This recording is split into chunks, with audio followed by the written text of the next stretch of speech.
This is my 1985 Yamaha TRI-Z 250. Well, I've actually got two of them.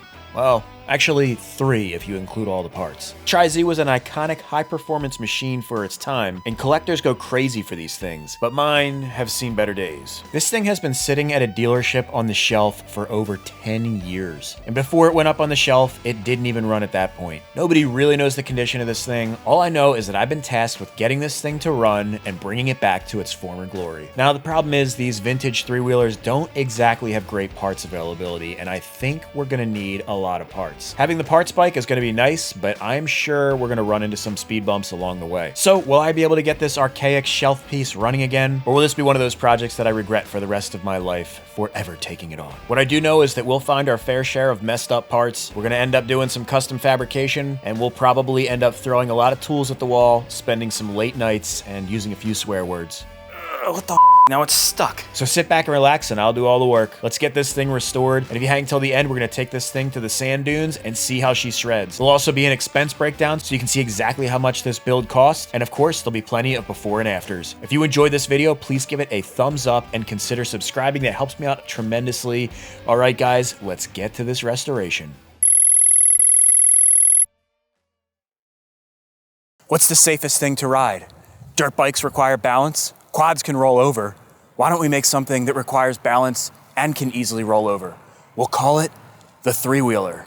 That'll be safe. That's exactly what Yamaha said when they designed the TRI-Z 250. 250cc liquid-cooled 2-stroke engine, 3 wheels, and a front end that weighs about an ounce. What's not safe about that? Now, to increase my odds of safety, double it if you will, I got 2 of these damn things. Now, if I'm being honest, one of these is going to be for parts because getting parts for these old machines is going to be a freaking pain in the ass. But it's windy as all hell out here, so I'll see you in the garage.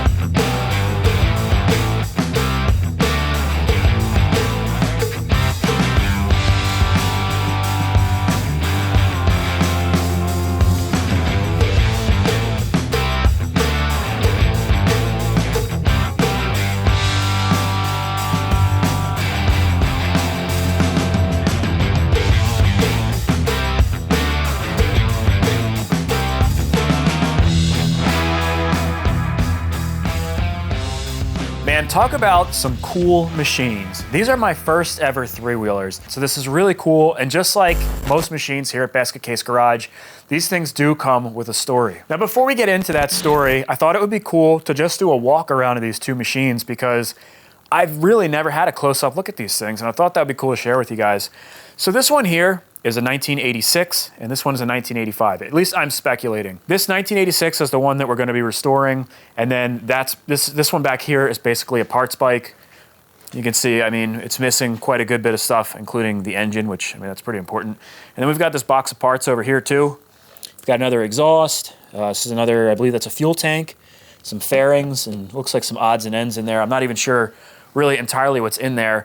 From what I understand, the 85s were a 5-speed, 86 was a 6-speed, and then also in 86 they updated some suspension, they did some carburetor changes, and I think a couple other different things. These were supposed to be, according to some of the forums that I read, the 86 was supposed to actually have like a pretty noticeable difference in upgrade when it comes to performance as opposed to the 85. Now really this 86 is not in bad shape. You know, short of the dust and the 18s on the back that are flat, it's really not that bad. I want to clean this thing up. I just wanted to go do the little walk around before we do that so that you guys can see just the way that I received this thing. So we've got a front kicking Kickstarter.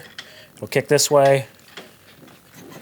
I don't know about the compression. It doesn't really feel like there's very much. Looks like a case repair right here. It really doesn't look too bad. Everything is just really dusty and dirty. Now, although if we clean this thing up, it might look pretty good, there's definitely some work that needs to be done. This suspension is worse than my 17-year-old mattress, and it is leaking all over the place. I think it's coming from the forks, possibly the brakes, I'm not sure. The rear shock doesn't feel much better, but it is pretty soft. And I'm noticing little issues all over, like the broken subframe where the grab bar connects. And I'm sure as we dig into this thing further, we're gonna find more and more issues. But before we do that, I wanna clean this thing off. I'll clean both of them, and then, just maybe, we can get this thing started before we tear it down. Man, what a difference filling up the tires makes. This thing has been a nightmare pushing it around. With flat tires and no rear grab bar.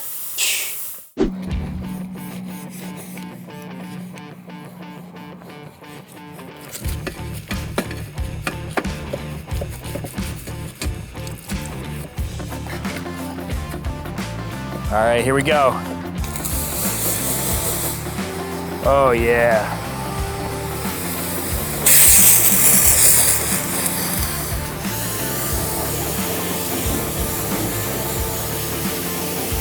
It's basically completely restored now. Man, this thing could really deceive somebody. If you just looked at pictures of this thing, you could probably get away with saying this is a fully restored, ready to rock and roll machine. Realistically though, if you take a closer look, you can see it looks like the plastics were spray painted and just a number of stuff. It was kind of like, I guess, an economy restoration, and there is a story behind that. So both of these TRI-Z's came from Power Sports Nation. Power Sports Nation is the largest parts provider for ATVs and UTVs in the country. If you guys follow the channel, you've probably seen me name drop them quite a few times. So this isn't just a machine that Power Sports Nation brought in, you know, to part out or to fix up or something like that. This was actually a machine that was in the family. It belongs to Todd, the owner of Power Sports Nation, and it's a family-owned business. He's got a few sons, and this apparently, they did a restoration on it when they were kids. You know, spray paint plastics and stuff. It's kind of like an economy job. And just looking over it, you can see the little things that were overlooked. And, you know, mechanically, this thing we're probably gonna find out is not the greatest. And they put it up on a shelf in storage, and that's where it's been sitting literally for more than a decade. In fact, after talking with PSN, it turns out that these were all cosmetic modifications that they did. This was meant to be put up on the shelf in the main office of Power Sports Nation to be a cool talking piece for the business. They never actually got this thing running. Great. I squeezed the brakes, and now the brakes are locked up. So yeah, clearly this thing needs some work. This is going to be a complete restoration. We're gonna tear the entire thing down and build it back up like it's brand spanking new, and we might do a couple modifications as well. This may very well be a death wish, but I think before we tear this down, I'd like to see if we have spark, get a little bit of fuel in there, and maybe the thing will fire up, and we'll ride it around just a very small amount. Now that I see that the brakes have got some issues, you know, three-wheelers, like I said before, are very safe. So the brakes, do we really need them? Probably not. And this is the right thing to do. All right, let's start back here and see if there's even any gas in this thing. It doesn't even smell like gas. I wonder, yeah, there's something in there. Ooh, that's not good. I was kind of hoping that they had stored it with nothing in there. It looks green. Now, I'm not 100% sure how this works, but I believe this is the fuel pump here. And it looks like there's two petcocks. There's this one right here, which appears to be on reserve. And then there's this one up here, which looks like it's on off. So I think the fuel pump pumps up to this petcock here, and then this is the fuel on-off valve. Choke right here. I think what I'm gonna do is just use an auxiliary fuel tank. Now I'd like to pull the bowl off and at least make sure that our jets are flowing nice and evenly. And the closer that I look at this thing, I'm seeing more and more stuff that's an issue. Look what happens when I pull the clutch. The actuator isn't hooked up to the little stay on the case. I'm not sure how that's supposed to stay in there, but that's gonna be an issue. And then look at this case saver, dude. This really is a prime example of a machine that it's like a 10-footer, maybe a 20-footer. You know, you step back 10 or 20 feet and it looks awesome, and the closer that you get, you just start to see tons and tons of little problems. Even as I'm sitting here looking at this pipe, you can see drip marks in the paint, and if you come up here, you can see all the imperfections were just spray painted right over. Now that I'm seeing all these little imperfections on this thing, I'm thinking that it might be more realistic, that we might be able to get this thing fired up and just running. The last thing I need is like runaway three-wheeler happening, and you guys will be seeing me in the obituaries. So let's just take it one thing at a time and start by cleaning up this carburetor. You can see the beads of water in the carburetor. This thing would probably never have started. And I wouldn't be surprised if there's water in the gas as well.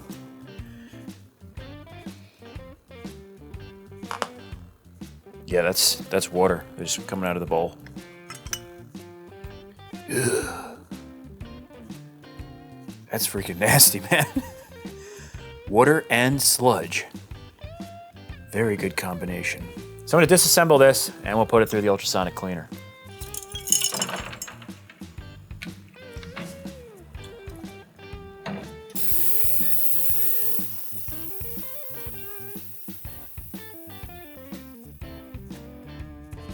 All right, well, the cleaner's doing its thing.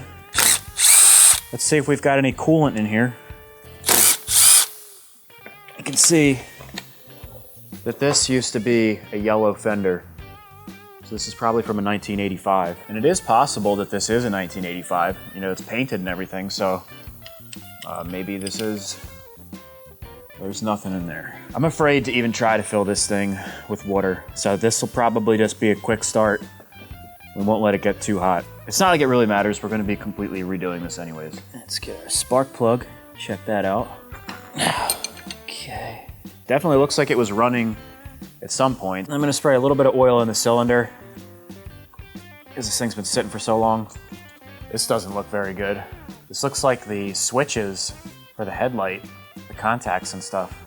Hopefully the kill switch is not on. It has spark. Good spark. We should be able to get this thing to start. Carburetor is clean. Man, look at that thing. That ultrasonic cleaner does a great job. Got all the sludge and everything out of there. All that sludge that was in the bowl. No scrubbing or anything. Just cleans it all out. Looks great. So I'm gonna go ahead and assemble this thing and then we're gonna test this baby out.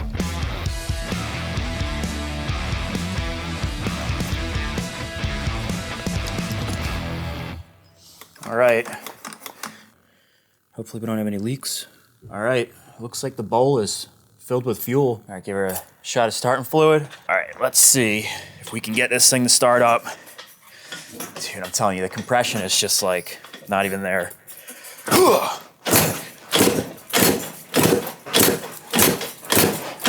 Whoa, what the hell? Did you guys see that? What the hell?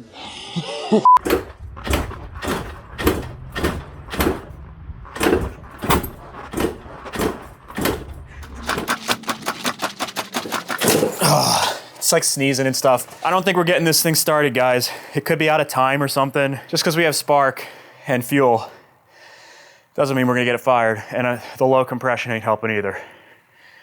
Damn. Anticlimactic, I know. I really wanted to get this thing fired up, but believe me, this thing will have its glory day and its moment in the spotlight. I think its best days are ahead of it. So I think the next step for this thing is to tear it down and figure out what parts we need for it. We have unfortunately learned that something is wrong with this engine. I don't think we're gonna be able to get it running, so I wanna tear this thing down, see what the hell's going on. Let's get these plastics off first. Whew, sticky.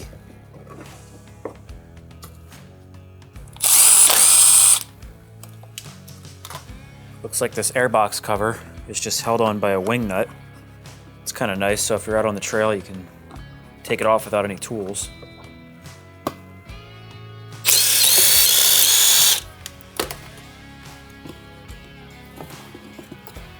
Take our headlight housing off.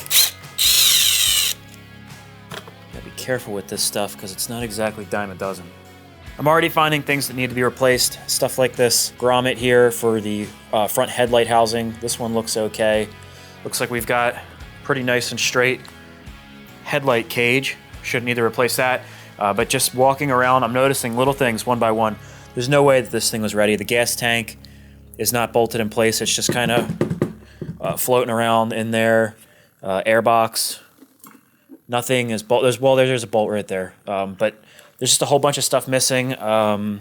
Looks like this. I don't know if it's an airbox reservoir. I'm not 100% sure what this is, but I am certain that that's not the OEM way that that's supposed to be mounted up. Looks like some custom holes drilled in the airbox. You guys can see better now. The grab bar is broken off. The plastics are actually in good shape. It's kind of upsetting because, man, if you've ever removed plastic or paint spray paint from plastics. It sucks, man. This is clearly yellow. I think the other one is the same thing. Yep, you can see it's yellow. And then the headlight housing, you can see this was yellow as well. And man, they sprayed everything inside and out. This thing is going to be a pain in the ass because of these little fins getting in there. You can see the yellow underneath. And it looks like they painted over stickers and everything. I don't know if you guys can see, it looks like there's a sticker under there. So it'll be interesting to see what's underneath. The headlights appear to be in pretty good shape, and I think they're a common size.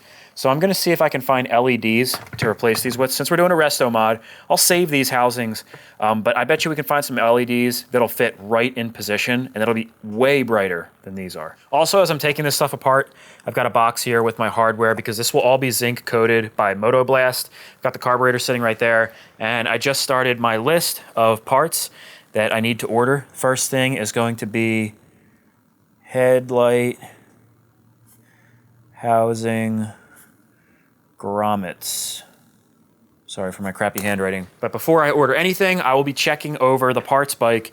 And as you can see, this has got good grommets, and they're soft too. So they're not dry rotted or anything, so I actually won't have to order them. Any stuff on here that's available on the parts bike, we'll put PB for parts bike. I gotta stay as organized as possible with this build because this is a super unfamiliar platform. I've never worked with these. I don't know where things are gonna go, and I still don't have a service manual. So I'm gonna be heavily relying on schematics because a lot of this hardware, based on the restoration that was done on this previously, it's probably not the original hardware. And I wanna make everything as original as possible. So there's gonna be quite a bit of tedious work with this. All right, let's get this exhaust off. And I think the grab bar is gonna come with it. I'm looking at this thing a little bit closer, and you can see there's some homemade spacers on both sides, and there's even a little grommet on this side built into the grab bar for an exhaust that would be on this left side. So this is not the TRI-Z grab bar. Somebody homemade this. There's holes drilled in this and stuff. It's a piece of junk. We've got this one bolt.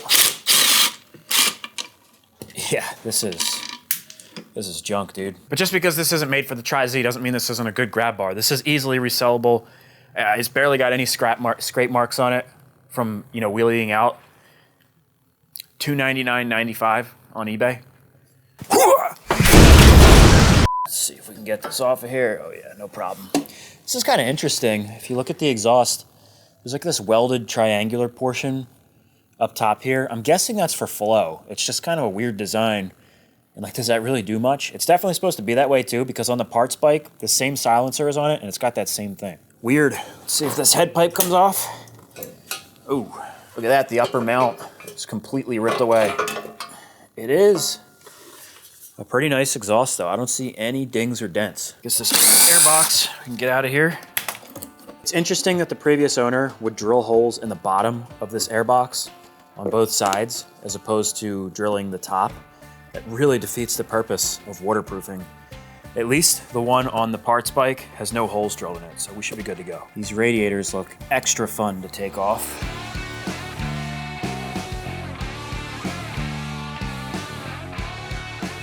You know, it's really interesting having the two machines here because I'm noticing a couple little differences that I probably wouldn't even pick up on if I didn't have something to compare to. And also, thanks to your guys' comments, I believe we've got two 1985s here. For one, if you scratch away the red paint, it does have yellow paint underneath, so I think this was originally a yellow frame. I also measured the front forks, and they are 35 millimeters wide on both sets. And on the 1986, that's when they upgraded to 39 millimeter forks. I'm pretty sure both of these are 1985s. So it's a bummer that it's not the faster model, but realistically, for this project, it doesn't really change anything.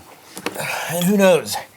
Maybe this engine's actually an 86. I mean, there's a lot of stuff on here that isn't exactly year specific. Oh wow, this is finger loose. Oil looks good. I mean, relatively, yeah, it looks like shit. Wow. Yeah, man, you can see some swirls in that. That's freaking nasty. Definitely some coolant got in there. And the closer I look at this thing, the worse it gets. You can see we got mix-matched bolts, got rounded out or stripped out Phillips heads. And the worst part is the motor mount's not even installed in the front. You can see the hole is completely abandoned in there. And there's not even the mount on this one side, so this one over here is not even doing anything. Let's see if we can get the swing arm bolt out of here. you can really start to see that yellow frame coming through.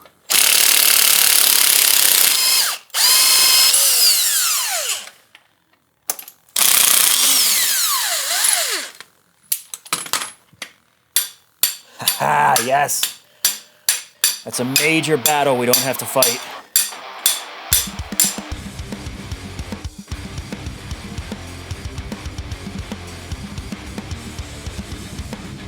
Vintage chain, $100.99.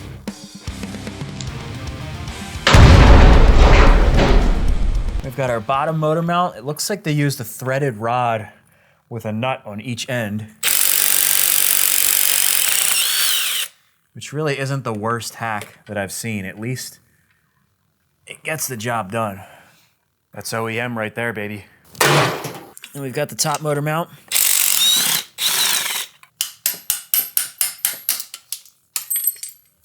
We got some more 1/2-inch bolts up here, probably from a hardware store.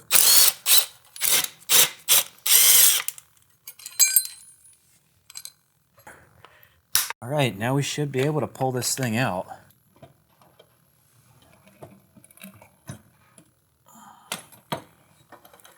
Not bad, not bad. Whew. There she is, man. TRI-Z 250.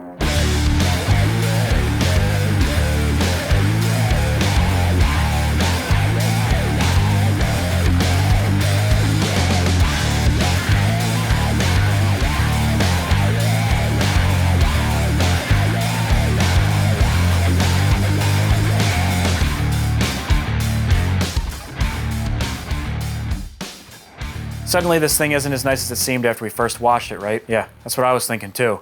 Check this thing out. Definitely has some stuff wrong with it. Like random bolts and random spots that don't match. Of course, we got the case repair here. And if you go around back, you can see it goes around here too. Apparently that is common, that area snaps.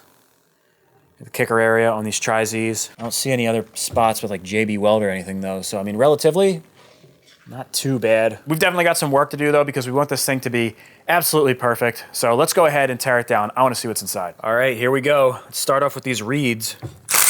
I am really excited to see what's going on with the cylinder. Reeds is something I was searching to see if there's an aftermarket.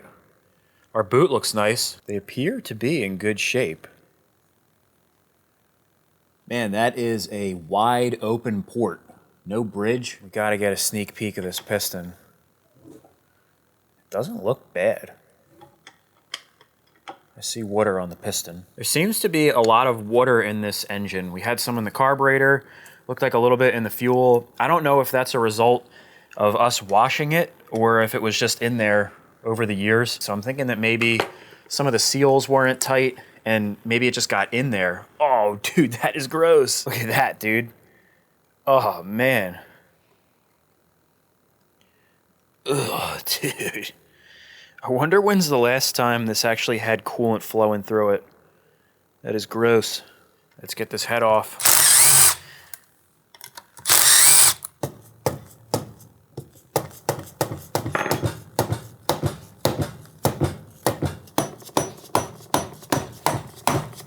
There it goes.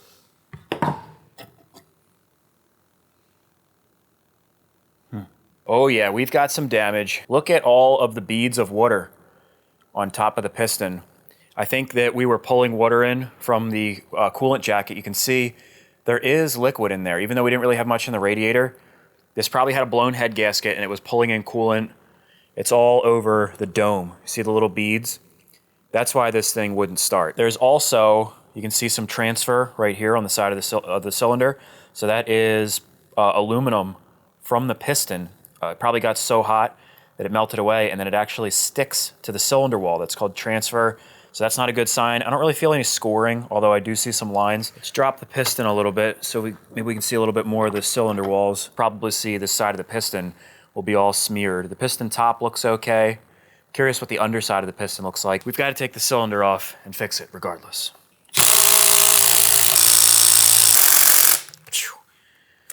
These things are tight.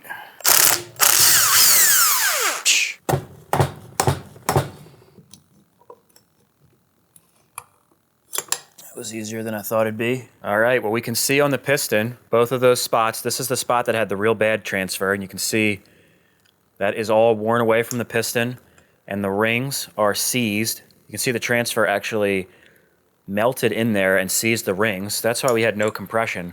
And then on this side, in the back, was where that other little area transfer was.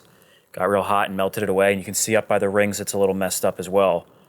So really fat chance that we would have got this thing running. You can see water, probably coolant, all over the piston, down in the crankcase, and God only knows the bottom of the crank is probably filled with a little bit of coolant as well. So this thing was not starting.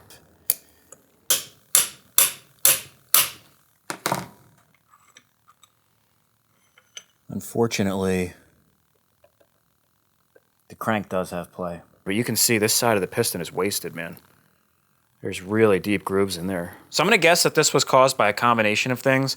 First, I think it's gonna be lubricity because I think it was pulling in coolant. I have a feeling that the head gasket was leaking. I mean, obviously it's leaking now, or was before we tore this down, but I think it may have been leaking for a period of time.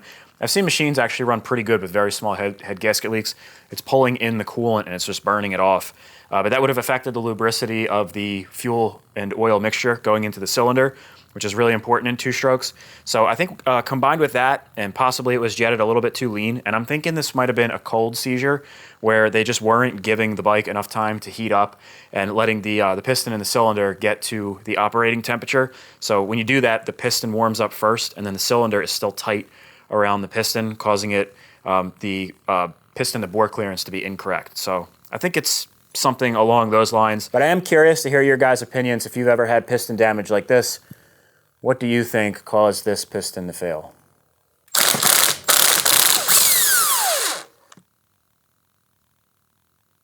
Of course, we've got our beloved Yamaha Phillips screws.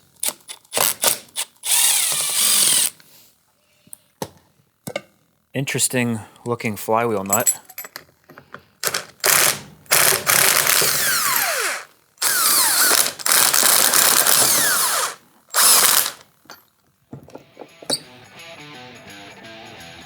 It doesn't look bad in there.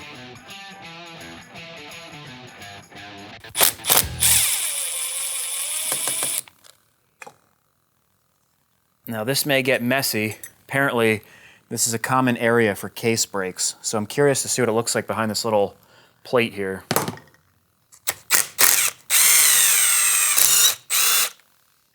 See if we can give this just a slight tap.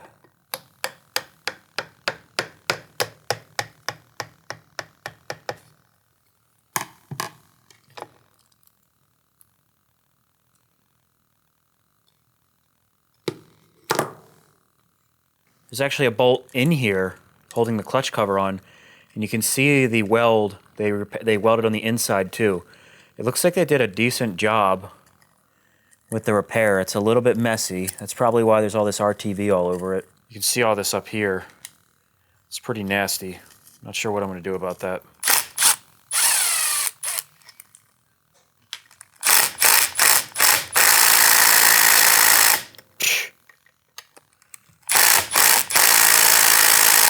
Wow.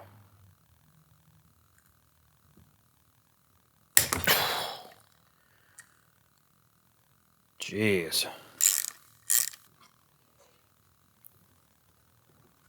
Oh. Dude.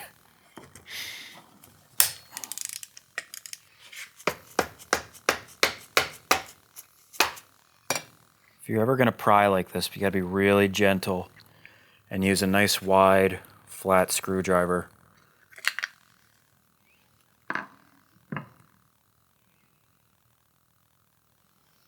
Hopefully these other bolts aren't quite as seized.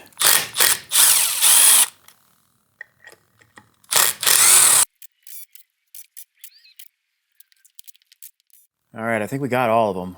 We got lucky. Wow, I thought we were gonna have a battle there.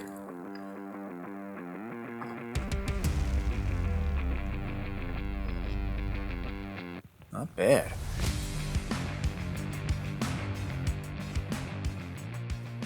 It actually looks pretty nice in here. Definitely looking better on the inside than it does on the outside. Here's our case saver, or case cover rather. And you can see they welded down the inside and outside. I just hopped on eBay to see what these things go for, and a used cover without any cracks is between like $500 and $750. So I definitely think it would be worth, you know, continuing to use this one. Definitely not for the scrap pile.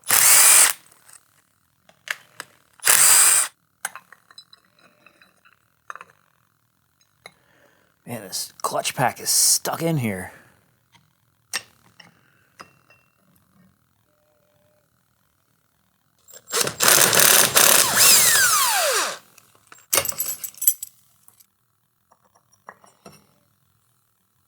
Now that is a clutch pack right there. This thing is oh, well, it would do at the time that I show. But dude, wow, look at that, man. There's like rust marks.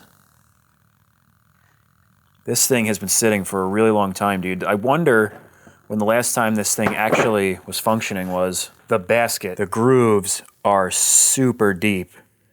You would definitely feel that in your clutch. Look at that one, man. This is pretty bad. Definitely on the level of needing to be replaced. The other thing I noticed is that there's play. I don't know if you guys can see that, but the bumpers inside should probably be replaced as well. So I'm gonna see what we can do about possibly getting a billet aftermarket basket, or at least either an OEM or I'd like to do something there. The rest of everything else looks really nice in here though. Tear the rest of the clutch side down, and I'll see you guys when it comes to splitting the cases.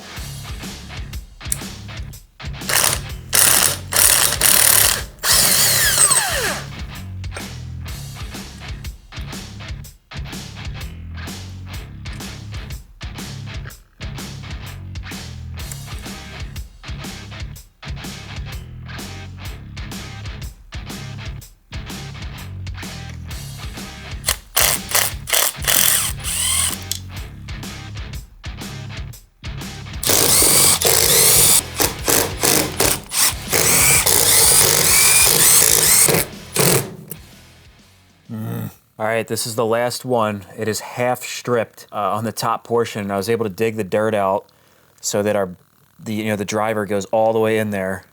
And I'm gonna try what's called the snap. I call it the snap trick. Make sure that's all the way in there. Basically, I've got an impact gun on here that's way too big for the job, and the really sudden impact usually can break them free before stripping the head out. So. It's definitely it's got some bite. There we go. Such an awesome trick. You just have to do it before the thing completely strips out. I think we've got them all now. All right, let's see. So far, everything's come apart pretty easily. Give the crank a couple taps. See if the case splits. Sometimes these things separate really easy, but if not, it's all right, we've got the case splitter. I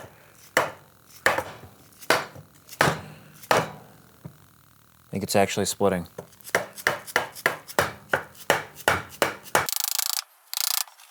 Give it just a tiny bit of encouragement back here. It seems to be stuck in the back. And I see red RTV, so this has definitely been cracked open before. There we go. I think we got it now. 1, 2, 3, 4, 5. It's a 5-speed, 1985. Damn.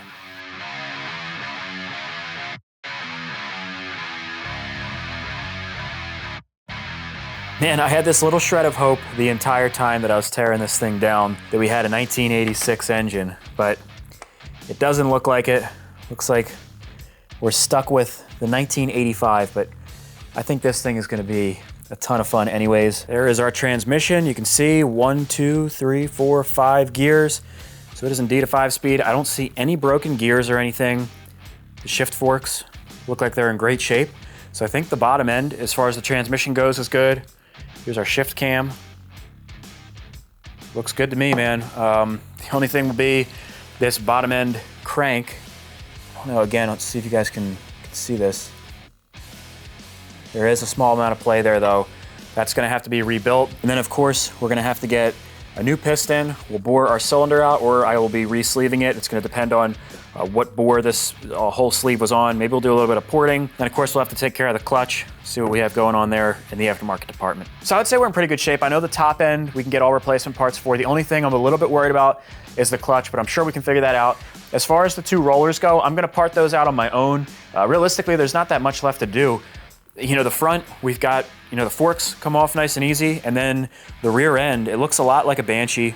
Hopefully, unless the axles get stuck, that's gonna be a pretty boring job just tearing those down. So I'll tear those down and then separate the parts into bins according to the colors that they're gonna be, and then they will go off to Bonehead Performance to get powder coated. Now, getting parts for this TRI-Z are gonna take some time. This machine is rare. So after I made my list and ordered all my parts, I waited for the parts to slowly trickle in. Now, while I was waiting for those parts to trickle in, I wanted to design the color scheme for this TRI-Z. Now, the TRI-Z came in 3 different color combinations: black and yellow, white and red, and black and red. Using my editing programs, I can get an idea of what this TRI-Z will look like if we change the colors around. I came up with a few ideas, but I landed on going all yellow. It keeps the resemblance of the 1985 color scheme, which is what this bike originally was, and swapping out some of the black pieces for all yellow gives it a more updated and custom look, but it still has that Yamaha yellow heritage. If you look closely, you can see that I even superimposed the upgraded forks and the LED headlights so that we can get a good idea of what this is going to look like when we're done. Now, after some time, the parts started trickling in until I had a heaping pile of boxes of all TRI-Z parts. We got things from a custom billet clutch basket, beadlock rims, and of course I got a ton of bearings, bushings, grips, and all kinds of stuff like that so that we can completely restore this thing so it's like brand new. I even got our brand new seat cover in poppin' yellow. This thing is gonna look amazing, and I can't wait to see what it looks like. So this is an eBay seat cover. It's got a foam top and stitched TRI-Z on the side. So it's not like a spray on, or this should last a really long time, and it's a nice, feels like nice fabric. It's got the black stitching. This will match perfectly, and it was really inexpensive. It was like under $40. In fact, I think I'll put this on right now. First thing we're gonna do is throw our cover in the dryer. This is gonna help it. When it's warm, it stretches a little bit easier. So here's our seat. The old seat cover is actually in really nice shape, and just by looking at the staples on the underside, I think this was actually just recently replaced. Usually the staples are all rusty and stuff, but regardless, this isn't the color that we want for this color scheme, so we're gonna have to take it off. So the easiest way for me to get these out is with a flathead.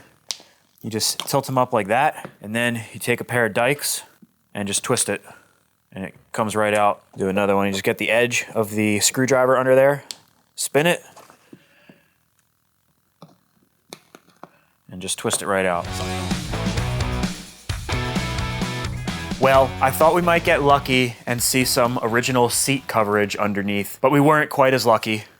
Just foam underneath. Peel this cover away, and the foam looks like it's in really nice shape, which is a big deal. But we did get lucky in the sense that because these staples were in such good shape, we can actually reuse these, or maybe even to resell on eBay. Put these in a nice little baggie so that the next owner doesn't lose any of them.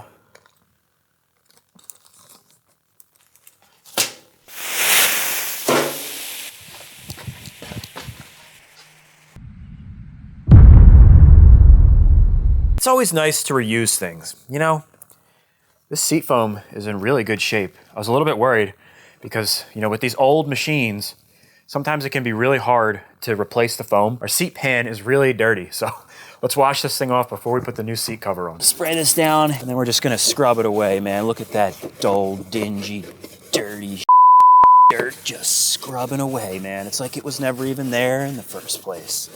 Just really unbelievable that you can clean dirt off with soap. And then we're just gonna blast that shit away like an illegal immigrant would with a government-provided check. It really does look good, though.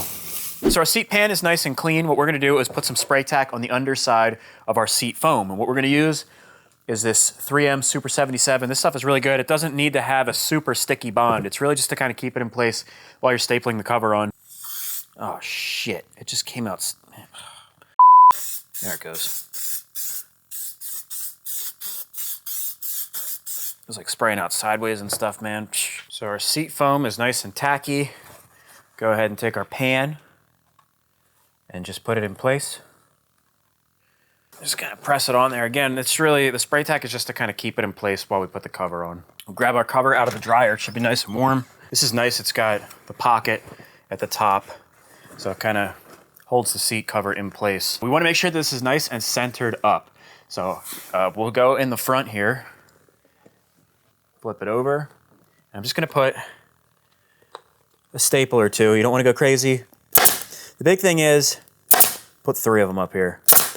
You want to get everything lined up before you start going crazy with the staples. Make sure this is nice and square in the back. Kind of fold it over with my hands, and then sometimes I'll use the bench. Lay that flat against the bench, and we'll come in here, get a couple staples in place. 1, make sure this is nice and straight. 2, 3. Now we can check it again. You want to keep checking it. Yeah, that's going to look nice.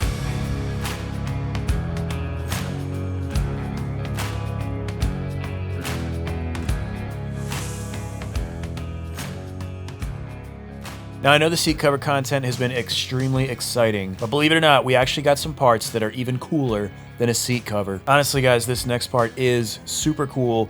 It's the BVC front end conversion kit for the TRI-Z. This kit is gonna completely transform the front end and get rid of those archaic pogo sticks that are on there and upgrade them with some modern front suspension. It'll be significantly more heavy duty and the ride will be so much better. However, in order to use the conversion kit and still keep the original look of the TRI-Z, we're gonna have to make some custom modifications. We've got these upgraded forks right here. These are from BBC Racing.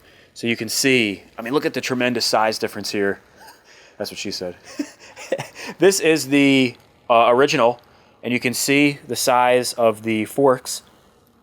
And then boom, look at the BBC one.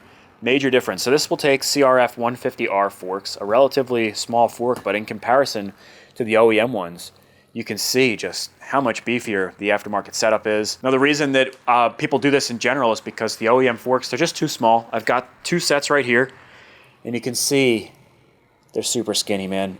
Believe it or not, after cleaning these up and taking the gaiters off, those little, you know, the spring-looking wrinkle things, I guess you could call them, they're all slightly bent. So that is why people upgrade to these BVC heavy-duty kits. Problem is that we've got our OEM headlight housing that I want to put onto the aftermarket kit. So the kit, or the original headlight housing, will mount up to the original clamps, and you can see there's a different setup here. So it would typically mount, you know, right here on this bottom bolt, but you can see there's a totally different clamping method with the aftermarket kit. Now, the company that makes the aftermarket kit, BVC, does have an aftermarket LED setup that they put on there, but it totally changes the look of the bike.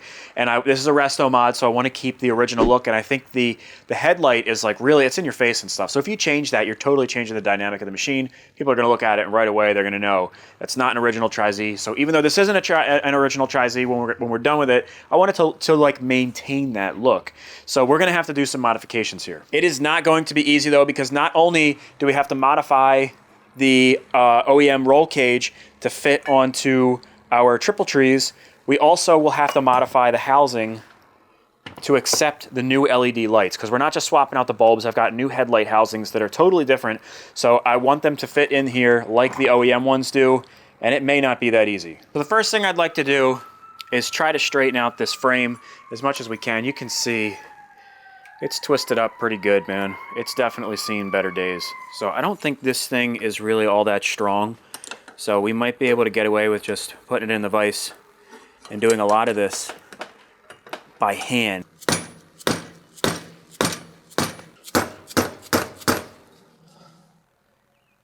That crossbar is pretty nice and straight now. You can see how easy this is bending. I'm a pretty strong dude, you know, I'm like 230 pounds, so my weight definitely helps, but this ain't too bad. Looks like we've got a pretty nice right angle there. See, the one side is nice and straight, so we just got to do this one over here. It's bent way out.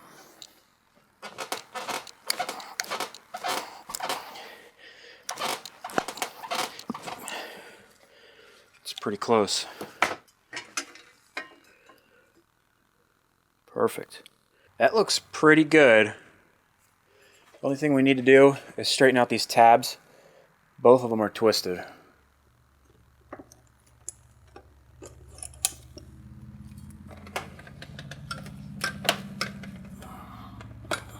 Man, having a bench vise is key.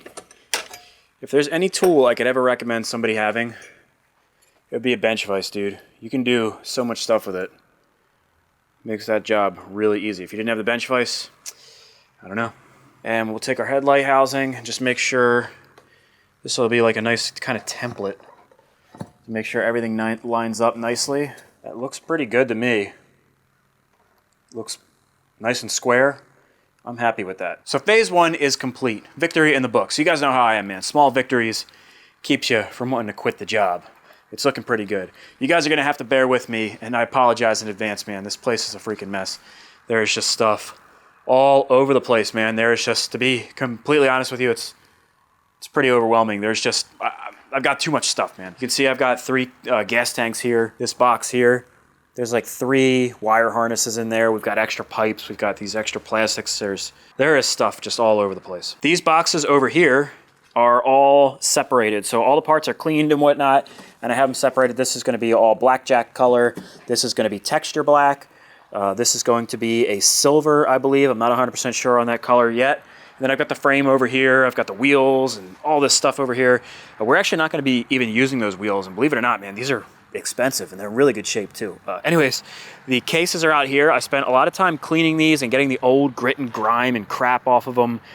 Just a lot of work and stuff that you don't see behind the scenes. We've got to fix this weld here. I've still got to yank all my bearings and everything on these cases because I'm going to be reusing them, and we're going to send these to Moto Blast and get them vapor blasted. They'll be silver. They'll kind of look like this right here, and it'll be looking really nice and clean. But just a lot of work that I've been doing off camera. There is a lot of work that I don't show you guys when you're restoring these machines. If you're ever doing it and you're like, dude, this is taking forever, sometimes that's just the way it is. Now you can see how this roll cage is supposed to attach to the triple tree clamps. It bolts both and the sides at the top and then the front at the bottom down here. You do have to take the steering stem and transfer it over. That's no problem. So I think it will be easier and more accurate to put this together and then put it on the frame and then fit it up on the frame. And then we'll know it's gonna fit. We can tear it down, send everything out to get coated. We don't have to worry about it. So for this, we're gonna break out the 12-ton press. If you don't have one of these, you can pick them up at Harbor Freight. I've found like 1,000,001 uses for this thing. It's freaking awesome. If you don't have a press, I'm not sure that there's any other way that you can get these things out. So if you don't have the press, man, I can't help you, okay? I just can't.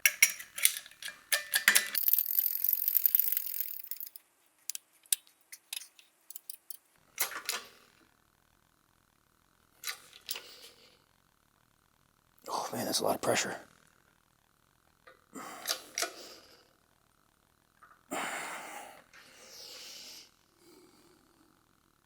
I always get kind of nervous when I'm dealing with anything high pressure like this, because like things can explode.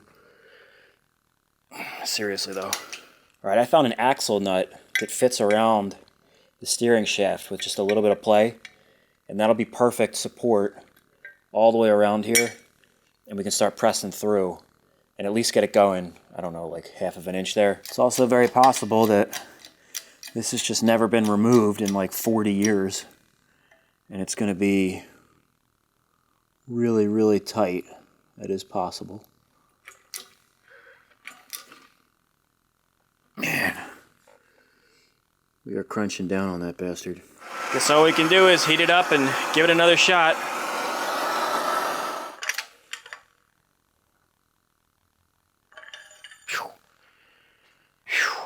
Man, there's a lot of weight on there. I understand that if that does explode, these glasses are not going to stop the burning hot shards of steel from hitting me in the face, but it makes me feel better, all right? Give me a break. You know, we've got 2 of these. Let's see if the other one is just as serious as this one. Maybe we're fighting this for no reason.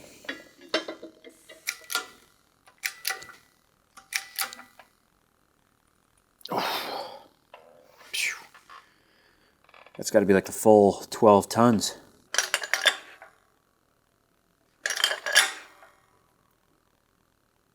Whoa!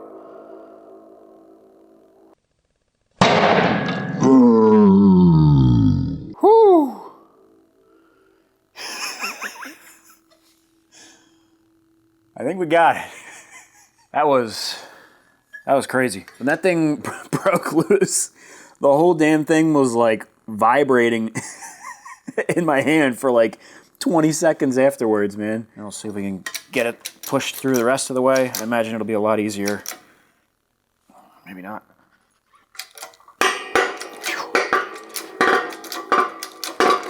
This thing is just super tight. There we go. Do you hear the vibrations? I mean, mine just pulled out by hand. I don't know about yours. We'll give this a quick cleaning with the soft wire wheel before we put it back.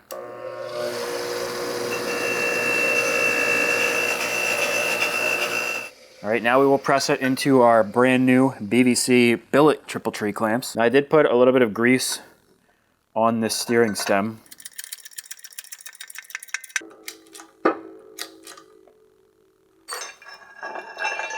Wow. That was a little bit easier putting it in than it was taking it off.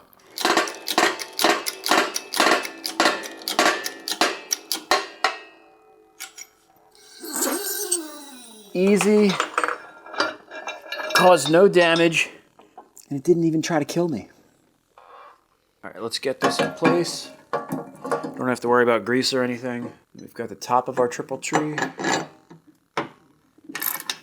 So I put the headlight housing inside our straightened guard or frame, whatever you want to call it. It looks good. So my plan is to set this headlight housing right about here where it would normally be, and then take bar stock and go from here to here and from here to here. I think that'll be nice and clear. Actually, I'm going to cut these tabs off, and I'm just going to go right to the steel frame, weld a bracket onto this headlight housing. And then in the back, there's these things right here. They go on, there's these pegs. See these little pegs here? And we're going to deal with that afterwards. So let's get it in place, and then we'll see about making a bracket that's going to go down here for those little pegs. And that'll be it as far as the headlight housing goes, hopefully.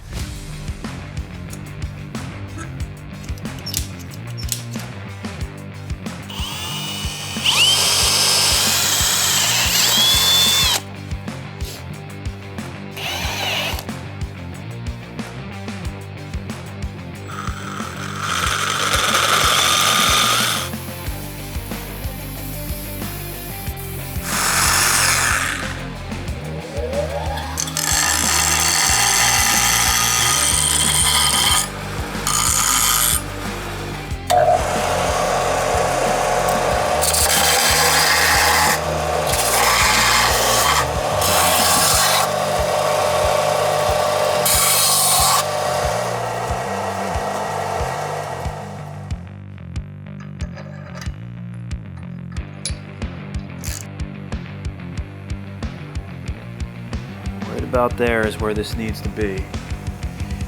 Mark this. That looks pretty good.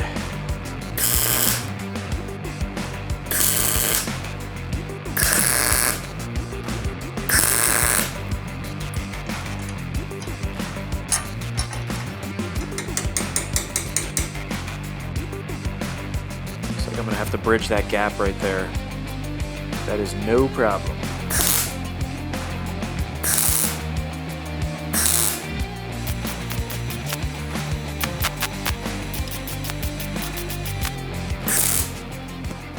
All right, man, there it is. Got it all tacked together. Bridged the gaps pretty nicely. Now this is just tacked, so I'm gonna go around the back side of this and put a nice bead. Not until I take it off though, because you can see getting some splatter on our nice clamps. Now these are gonna get blasted and anodized anyways, so I'm not too worried about it. But it's actually pretty strong, even the way that it is. I'm not gonna go yanking on it. You can see lines up nice and straight with the clamps. That should look really good. I'm happy with that. Now it's almost 3 o'clock in the morning and I'm getting pretty tired, so I'm gonna wait till tomorrow and do this outside where I have more ventilation and stuff, because welding inside can kind of get smoky. So I will see you guys in the morning. Alrighty guys, it is the next day. Got my setup outside.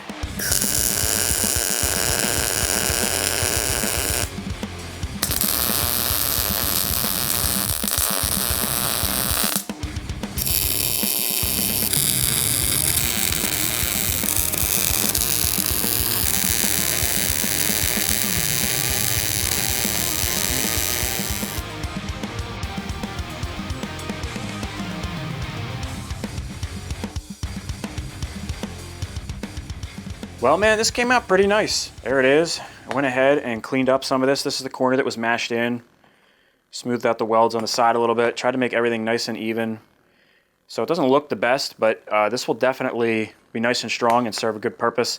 And then this is going to get coated in a texture black, so that should help hide some of the imperfections. But it really doesn't look too bad.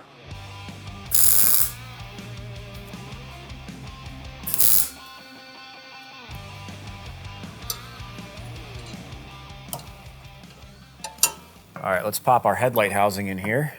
Now we welded that in there so that we can make brackets for these little mounting tabs in the back.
All right, let's give this thing a test fit. It should slide right over our pegs.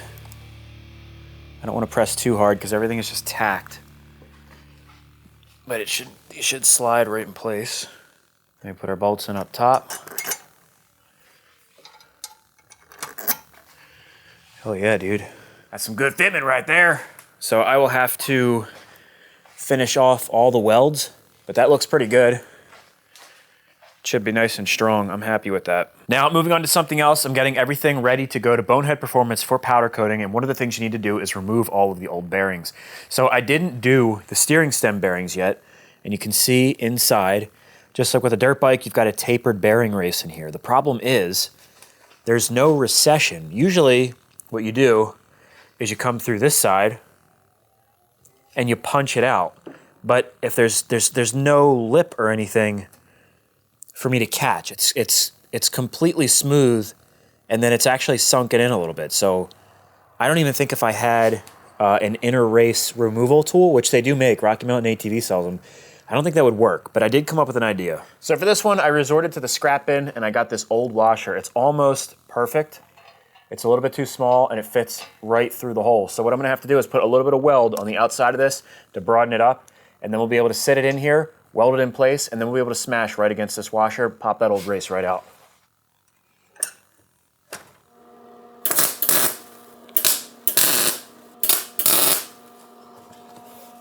That's really all it needs.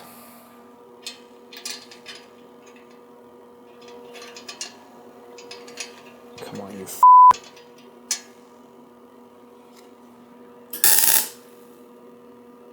Got it.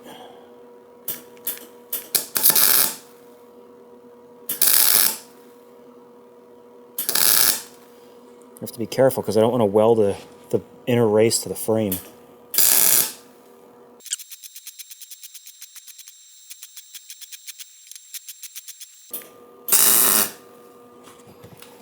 That should be more than enough. All right, let's see if it works.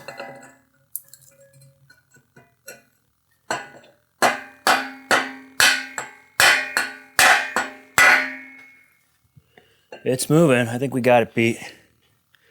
No doubt. Yeah. Bitch. And while I was at it, I noticed the steering stopper is freaking wasted, dude. That thing has seen better days and it ain't stopping shit.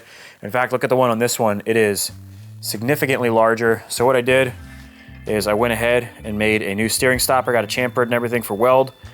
I'll go ahead and grind this one off, slap that baby on there, and this thing will be ready for powder coat.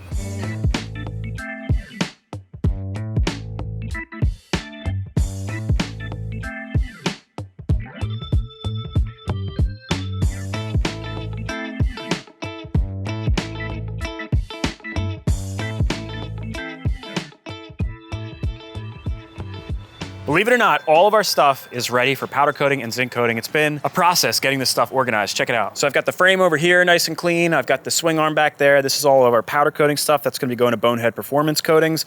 Over here is all of our stuff for zinc. And then in the back, that's actually for anodizing. We're gonna get those rims a gold coating, so it kind of looks like the OEM one in the box as the front rim. But you'll notice that I have all of these boxes labeled, and everything is clean. It's clean for the most part. You know, some of it has a little bit of dirt, but you gotta put a little bit of elbow grease in and make it kind of clean. I think no matter where you send this stuff for service, I think they'll appreciate that. Our cover, and you can see I put notes on here too. See, it says thicker here if possible. That's where our little blemish is. So the texture coating, if they can put that just a little bit thicker. Now, if you guys remember, this clutch cover had a nasty stitch weld running right down the face of it. I'm gonna go ahead and rewind for a minute and let's see if we can clean this cover up. So these things notoriously break on the TRI-Z from what I understand, and this is the common spot. It happens from kicking it. Now what I'd like to do, you can see it's kind of junked up, like in here, it's piled up and everything. I think I'm gonna leave all that stuff as well as the pile up on the inside, because I think that's actually giving it a little bit more strength, and it doesn't really take away from the appearance, the stuff on the inside.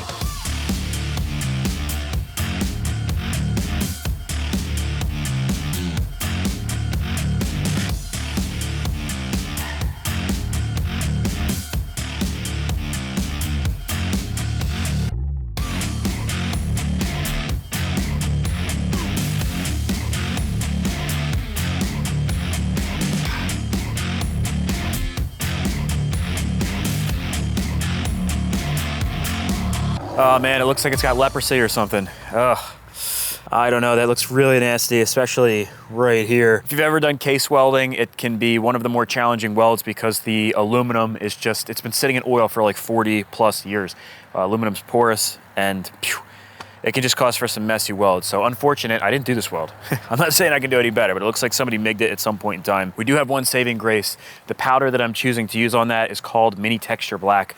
I've got some here on the blaster, and you can see like right here, this was not a perfect blaster. It had some, or bumper, it had some bruises and stuff. And as you come step back, that paint really helps hide it. It's got like a little bit of a grip to it. It's a really nice coating. It's gonna be tough to not fill that in with like JB Weld or something, but I've heard that people have issues sometimes doing that when it comes to powder coating. So I'm gonna send it, and I think when it comes back, it's gonna look really good. Just bear with me, don't judge the cover just yet. Well, we picked up our stuff from Moto Blast. We've got our vapor blasted parts, our zinc coated parts, and we're headed to Bonehead right now. So Bonehead Performance is my powder coating place. We're actually here. So we're gonna go inside and we're gonna do the frame together. So Chuck, the owner, has invited us to show his process. He does pretty good work. All right, let's get to blasting some TRI-Z parts. Chuck walked me through the shop to the back where the burn off, acid dipping, and blasting take place. Oh, there it is. So it actually goes in this oven first to dry up, and then it goes in for blast. I had them bake it before you got here. This way we can take it right in and blast. Okay, perfect. So Chuck's gonna leave the this one door open. Yeah, it gets loud. We don't want it ricocheting too much. How close can I get in there without, you know? I would stay about right here. You want to get shot in the eye.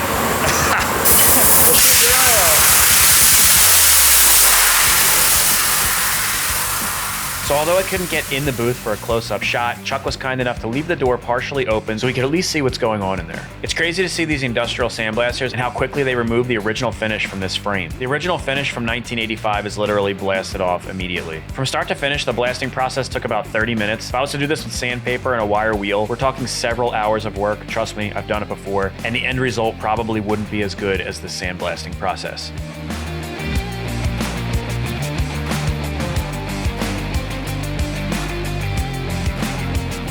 Now, once the majority of the finish has been blasted away, the object will be transferred from the large blast cabinet to a smaller blast cabinet where finishing work will be done and any missed spots will be taken care of.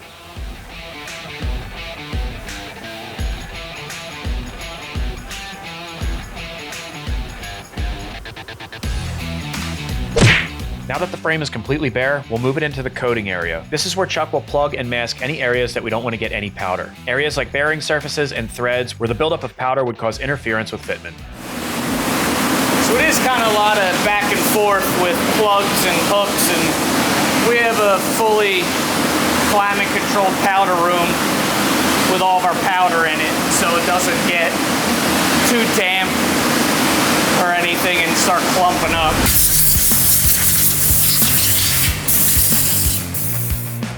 Next, if there's any areas to be masked off, this is where that will be done. So what we actually do after plugging all these threads, we'll pull all the threads or all the plugs out before it goes in the oven.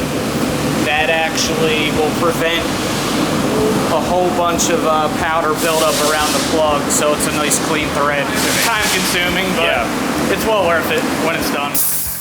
Now is when the coating finally begins. The first coat going on is a primer that has a rust inhibitor in it. If any of the metal had rust previous to blasting, this coating will prevent that rust from forming again. Now the amount of coats that go down depend on which color you choose. The color I chose was Maverick Yellow, and it's only a two-step process. There's this primer and then the top coat. So it's a much simpler process. I usually turn it just so I don't get a face full of powder by standing. You know, I try to work with the booth so it all flows in. I was just thinking that. See, it's pulling all of the excess powder. Yeah. It's like a vacuum.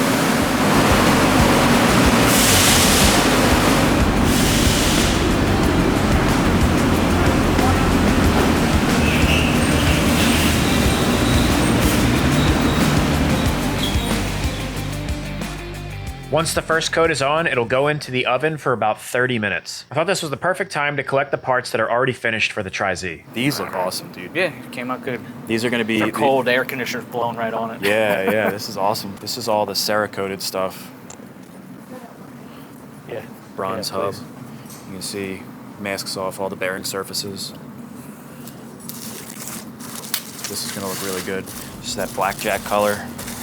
The skid plate for the fuel tank carrier. All right, now that all my TRI-Z parts are boxed up and in the truck, let's get back to that frame and get the Maverick Yellow powder coat on. Yeah, man, it looks really good. I don't even want to put the yellow on. We do have grays that are almost identical to this. Some people say they just like the primer coat and they just want a gray. You know, there's a smoke gray that we carry that's very, very similar to that. And it would go with almost anything. Yep. We have to do the yellow, though. Yeah. All right, so this is going to be the yellow top coat. Oh, dude, that's going to look awesome.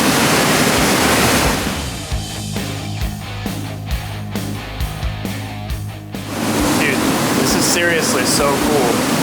I've been working with these guys for years, but to actually see what goes on here and to see Chuck, the owner, doing his thing, this is very cool, man. I'm very happy to be able to share this with you guys. Ready to go in the oven?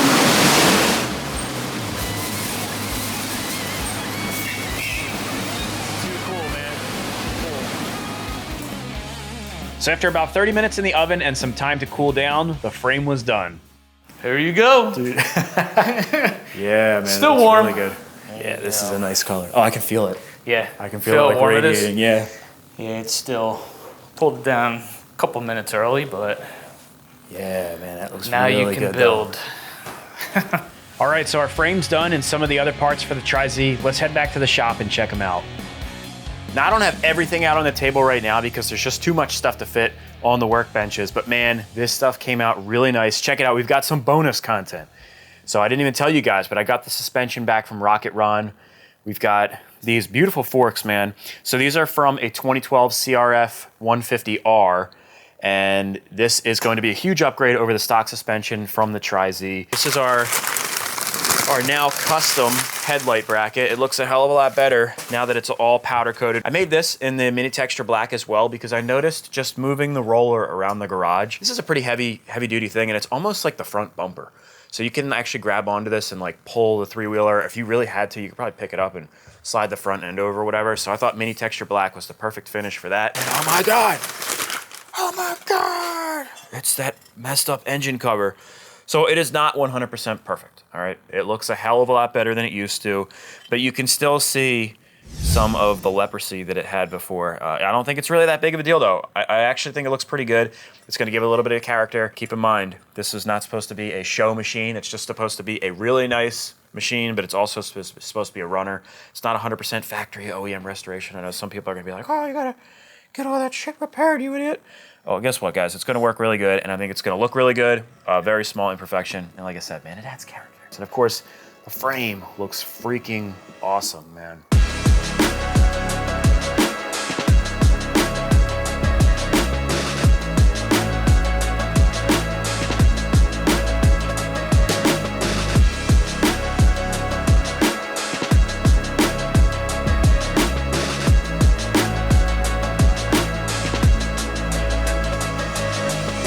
there's one last thing that we have to do. We've got to go over the ZINC parts and the vapor blasted parts from Motoblast. Now I'm gonna do my famous spread, which takes like freaking hour and a half to do.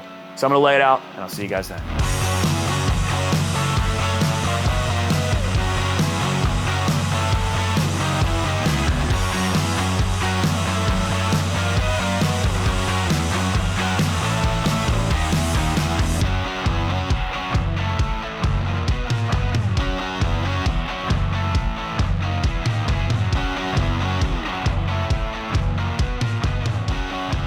Hot damn, man. You gotta love the spread. This stuff looks so cool when it's all laid out like this. So this is the yellow zinc from Motoblast. This is the black zinc right here, and this is actually blue zinc right here. Now, I didn't have these done by Motoblast. I just put them there for comparison because all three of those options are available from Motoblast. And then, of course, we've got the vapor blasted cases. Dude, these things look absolutely brand new. Motoblast really does great work when it comes to vapor blasting. These cases look amazing, and I am ready to build this engine. Before we put it together, I want to make sure that the cases are rock solid with no leaks. So I used a surfacing stone to make sure they're completely flat, put in our freshly zinc coated studs. I also dropped in our new bearings and seals.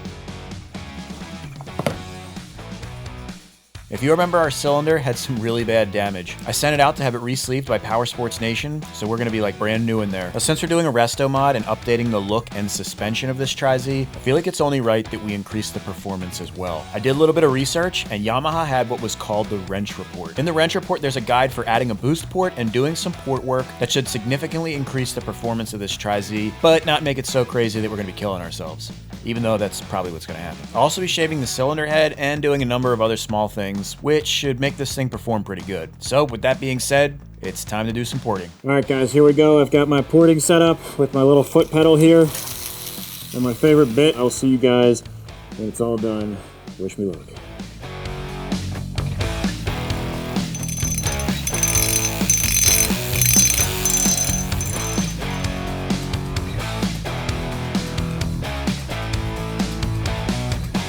All right, man, there it is.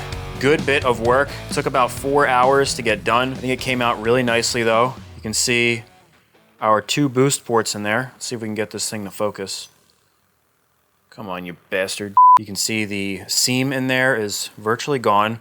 Raised the exhaust port about 1 millimeter. I resurfaced the top, traced all of our threads, so I'll be able to stud this thing up. Transfers. Cleaned all these up. So as far as engine components go, we're pretty much all pre-built. We've got an entire 1985 TRI-Z engine laying out on the bench. I think we have every single piece here. I'm not sure. We're gonna find out in a few moments here as soon as we start assembling this thing. Like normal, I'm sure we'll find something along the way that we're missing, but with hopes, hopefully not. This frame is pretty much where it was last week. A few minor changes. I added the seat latch right here. I didn't really show this before, but I got this. It's a plasti dip. It's a rubberized coating made just for this, and they had it in yellow. It matches really, really nice. It is zinc coated. I don't know if you guys can see that, but that is completely refinished. That is the original stuff from 1985. Back here, more pre-work stuff is done. I'm trying to keep this corner is like, it's like organized chaos, man. Trying to keep it as nice as I can, but we're just running out of space as normal. But we got our gas tank in here. This is actually really cool. It's the little things, man, I'm telling you, that I think just make something set apart. So here's the gas tank, and hang on one second. Here is one of the other gas tanks, because we got 3 gas tanks with this project, and they're all, pretty much all of them were in similar conditions. So this is a good before and after kind of representation, because really, this one pretty much looked just like this. But you can see it had all kinds of like crud and stuff on it. And then they have a really cool gas cap. It's like a built-in one. You squeeze this, it's kind of difficult here. Squeeze that and it springs open. But you can see like it's all grody in here, all the little springs and whatnot. There's little pins and clips and stuff in there. I pulled all that stuff apart and had everything refinished. I refinished the gas cap, I coated this and then recoated the white for premix only. These springs I sent to Motoblast. They are all re-zinc coated. The little clip here is vapor blasted. And we've got our shock, our swing arm. We saw all that stuff in the last episode. The radiators are right here. If you guys follow me on Instagram, I did post these up. These took forever. Between straightening the fins, cleaning these off, and then recoating them, it literally took an entire day of work. Now there's some other pre-work that I did off camera, like this fuel pump. This is all recoated by Motoblast, vapor blasted by Motoblast, and then I rebuilt the pump with a brand new Mikuni OEM kit. So hopefully this works really well. Apparently this is like one of the faulty points of the TRI-Z. We'll find out, but aside from pre-work, what I wanna do today is get this engine built. As you can see, I've got all the parts laid out here. Let's get started.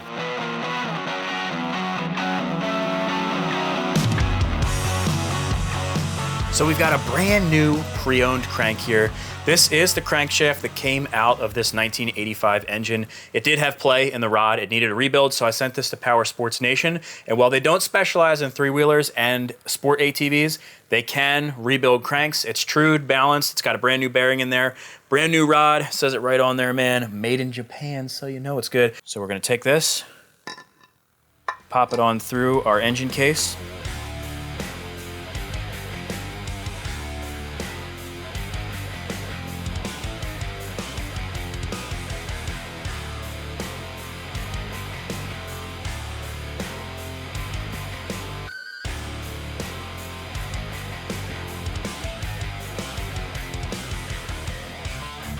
There we go.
All right, guys, our engine is built, and now it's time to get this TRI-Z together. It's D-Day, baby. So right out in front of us, you may have noticed, we've got a 1985 TRI-Z 250 exploded into a million pieces. We've got just about every single piece here to build this entire thing, even down to the wire harness. Now, getting everything laid out onto the driveway like this takes a lot of time and effort. About an hour and a half in this case, to be exact. So if you enjoy these finale videos, make sure to give me a thumbs up and also consider subscribing. That helps me out a ton. Anyways, back to the parts. We've got our brand new pre-owned 250cc engine. We've got yellow radiator hoses over here. That is I think that goes under the airbox. I don't know what the hell it is. We've got our fuel pump, our carburetor. We've got our brand new fenders all the way around. Got our graphics right here. I was originally going to do OEM graphics, but I decided to kind of make like a retro style theme. I think it looks pretty cool. I can't wait to see what it looks like on there. Then we've got the original TRI-Z stickers. They're gonna go right there on the back fenders. Over here, we've got our Tusk axle. We've got our Hermosi 720 SBC bar clamps. Our high-rise Tusk they're chub bars, I think they're called. Yeah, there it is, chub. And then we've got the Hermosi thumb throttle right there. I love those. This is an awesome grab bar. It's a drop grab bar by Wicked Metal Designs. You can see it says YTZ on there for the YTZ 250. Also by Wicked Metal Designs, we've got these triple row pegs. These are super aggressive, so we don't fall off of this damn thing. We're gonna need it. We've got our CRF 150R front forks, which are a huge upgrade over stock. We've got our brake calipers, all vapor blasted and rebuilt. Our radiator guards, radiators, rear shock rebuilt by Rocket Ron, custom colored to match the build. We've got our custom front hub from BBC Racing. This is our under tank cover, our gas tank, all restored. Everything looks like brand new. Our swing arm in a kind of bronze gold color. And boom, check this out, man. Would you have ever thought that under that junky spray paint and stuff, this was underneath? The top portion is all the original plastic. I'm getting pretty good at restoring. It was a huge job, and I didn't make a video on it, and I didn't do it before and after, and I'm really kind of pissed about it because this was a shitload of work. I just kind of worked on this little by little each night, and it looks freaking awesome. We got these tires, dude. Check out the gold wheels. So instead of getting them anodized, I decided to have them powder coated. It's a little bit more of a durable finish than anodizing, and it looks pretty damn good. I didn't want them to pop too much because I don't want the wheels to be the focal point of this build, but it's hard to deny, man. They do pop. They look really good, and I think they're gonna look awesome with the Maverick yellow frame. It really is gonna be freaking sweet. We've even got custom yellow stainless steel braided brake lines. This thing it's really just gonna be awesome when it all comes together. I don't know about you guys, but looking at all these parts makes me wanna start building. Let's get this stuff inside. You know, I really couldn't help but notice that once again, you guys didn't show up for all the work of setting up and getting everything ready. It's fine, it's fine. You know, I'll do everything. But if your wife or girlfriend ever says it's fine, it's probably not fine.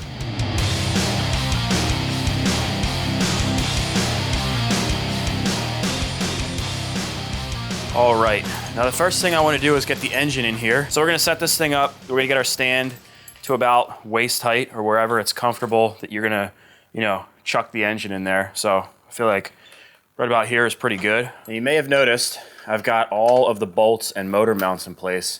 For the most part, anyways, I think I have just about all of them. But I have everything hanging so that I don't have to go looking around wondering where each and every little bolt goes, because every single bolt on this build was re-zinc coated by Motoblast, so it's mostly the original hardware. Anything that was missing I had to replace, but this just makes putting things together a breeze because I already know where everything's gonna go. All right, now I'll throw a towel in here. This is just so that when we drop the engine in place, you know, it can kind of be like clanking around. It's kind of heavy and it can be a little klutzy getting it in there. So this will just help us from chipping up our powder coat. We'll get the engine in there and then we can yank the towel out. All right, let's see how we do here. This shouldn't be too bad. It's a 250, it's not that heavy.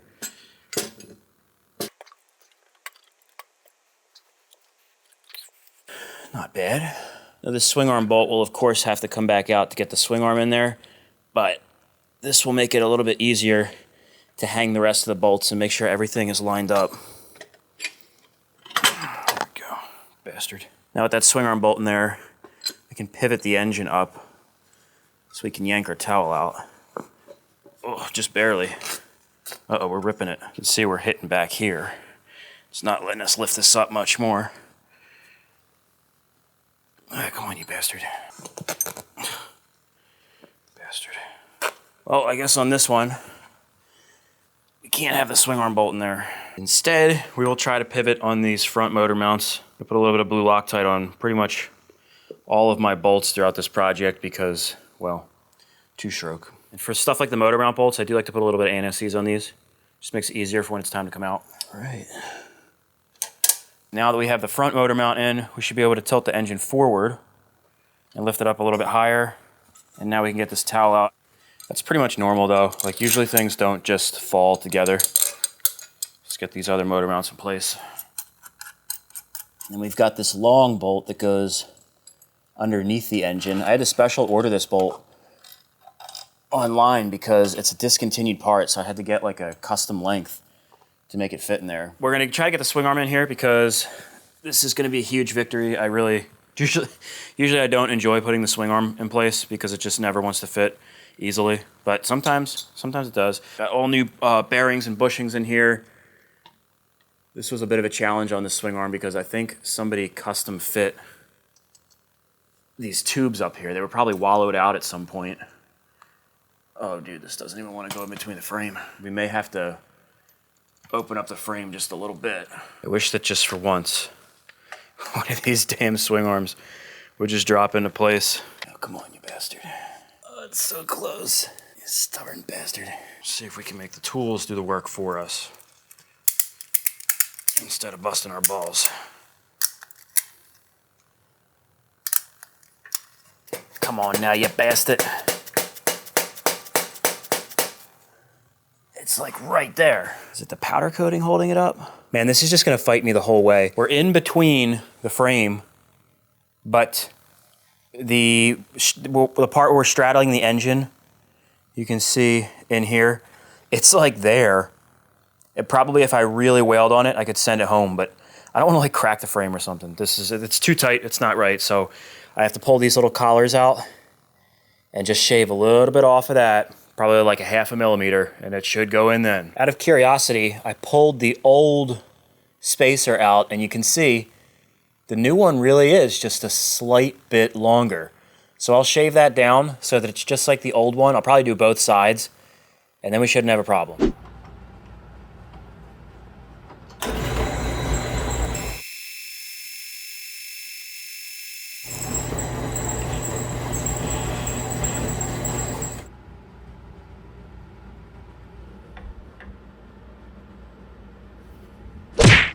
All right, man, this is it. If this doesn't work this time, I'm pushing this thing out to the curb and it's gonna be for free because it's just never gonna fit. Come on, bitch. There it goes, it's going. Oh, jeez. Oh, that's a little too far.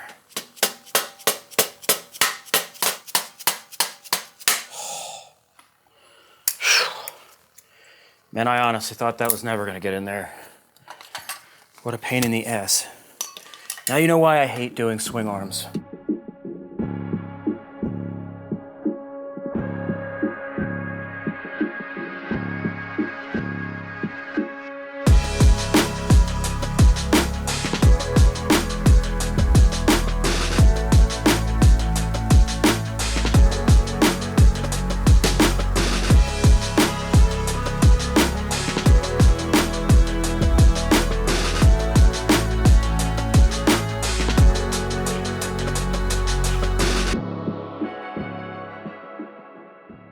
I want to get the foot pegs in place and we can actually lock this down to our stand, and that's just going to give us a little bit more hope in not having this damn thing fall off the stand, because I've actually had a quad fall off one of these stands before and it wasn't like catastrophic, but I would just like for that not to happen. For the foot peg bolts, I'm going to use a little bit of this red thread locker. You really got to be careful handling these pegs, man. These things are super sharp.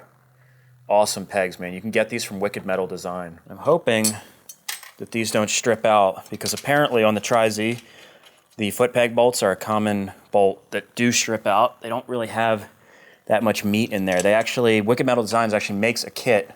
If you do strip them out, you can weld a new plate on here, and it's got reinforced threads. I don't think we'll have that issue though, because like I said, my threads look to be in really good shape. I'm gonna tighten these up to 22 foot-pounds. And now with the pegs on there, we've got these stays that can go in place. And we'll spin this down both sides.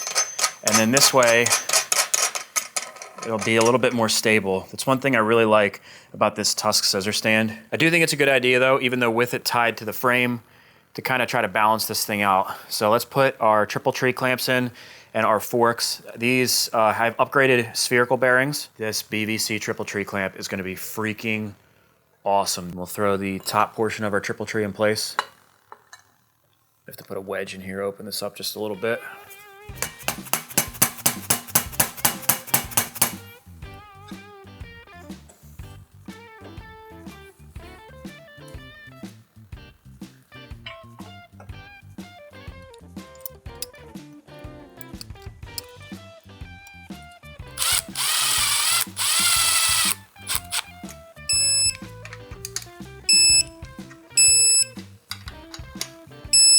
I think we'll throw our front wheel in place too. And the tire that I chose for the front is a Maxxis 22.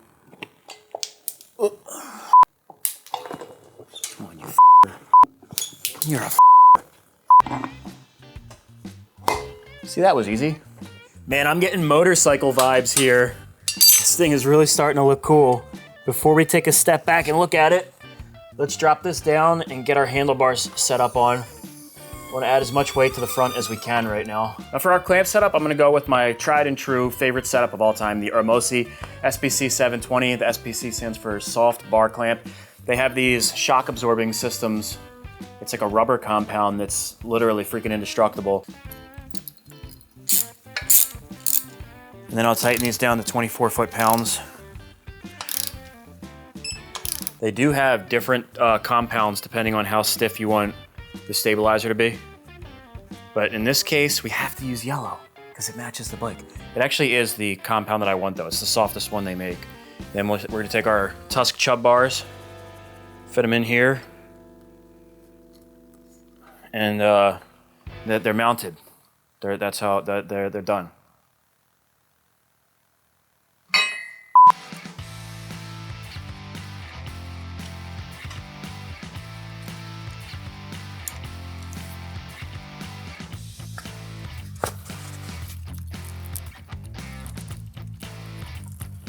Put our Torque One racing grips on.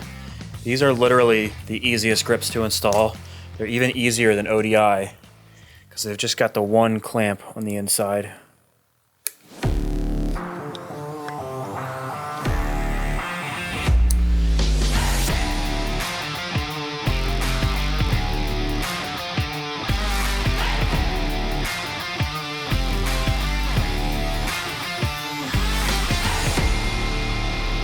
If you look at this thing, it almost looks like there's supposed to be one wheel on the back and not two. It looks really, really cool though.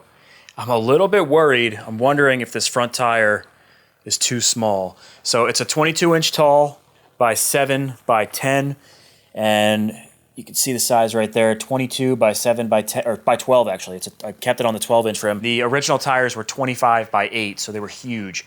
I was trying to get away from the height of this thing because they're so tippy. I wanted the whole thing to be dropped, so I dropped it 3 inches in the front and 2 inches in the back from factory. So we'll see how it works. Let's keep moving along with the front end and get our front brake in place. This is a CRF 150R front brake caliper. It's a knockoff, but I've had good luck with the knockoffs. The one thing I do like to do though is swap the pads out with EBCs. So these are from Rocky Mountain ATV, the pads in there, so this should work just fine. And these are bolts that we definitely want to lock tight.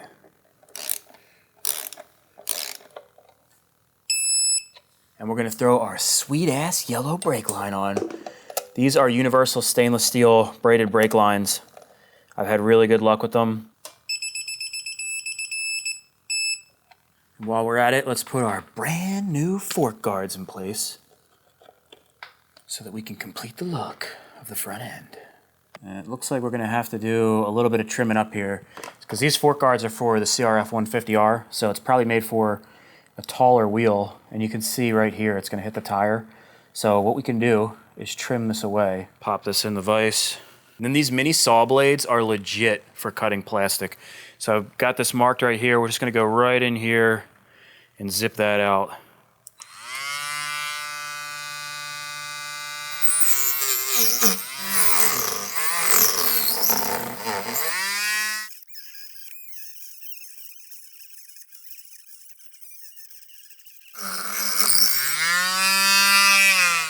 swear it usually goes a lot faster than that. This Dremel is just really not powerful enough. Then I'll come in with one of these flapper drums, and this will clean that all up and make it nice and even.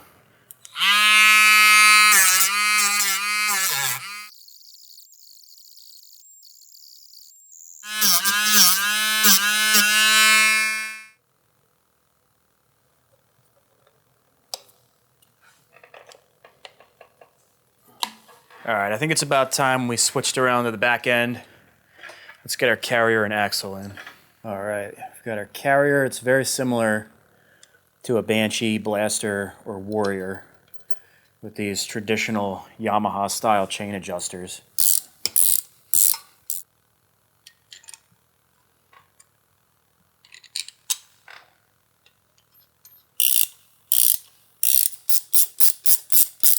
So for our axle, we've got a Tusk. This is for a Banshee, Raptor, or Blaster, and it should fit the TRI-Z also. So I'm putting some anti-seize on the contact areas, and I did put anti-seize on our splines as well. I may have to do some trial or error here because these somewhat universal axles have different spacers depending on what model. So TRI-Z isn't even listed as one of the compatible models, but I do believe that it will fit. But we may have to play around with the spacers just a little bit. Sure went in nicely. So now that that's set all the way, I'm gonna measure how far out the axle sticks on each side, and that will tell me if we need to put an extra spacer in here, and if it's good, then we can just send it. We've got almost 16 exactly, and this one is about 16 and an eighth. That's enough that I think we're not even gonna notice that eighth of an inch because this quarter-inch spacer, bumping it that way would throw it out a whack even more, so I think we're good to go.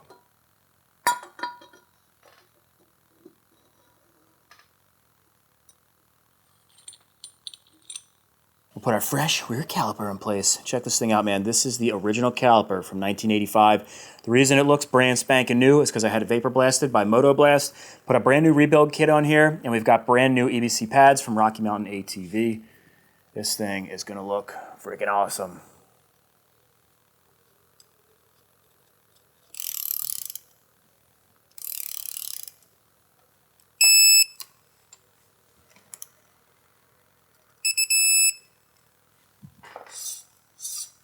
Now we'll put our hubs in place, put our spacers on. We're gonna make this thing as wide as we can with this setup. And then we've got Banshee hubs. And the reason we're running Banshee hubs as opposed to the TRI-Z hubs is because this is a better bolt pattern. It's gonna open up the possibility for wheel and tire choice, which that's half the reason we could even choose the ones that we chose for this build, because the TRI-Z bolt pattern is kind of a little wacky. I think it's 4x100, whereas this is the standard, I think it's 4x115 is the Yamaha bolt pattern.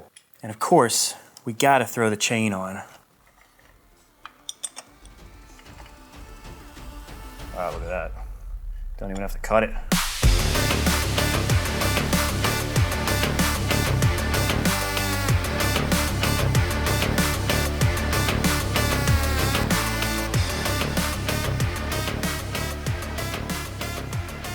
You guys know I'm a sucker for a nice rear end, and this one is definitely no exception, man.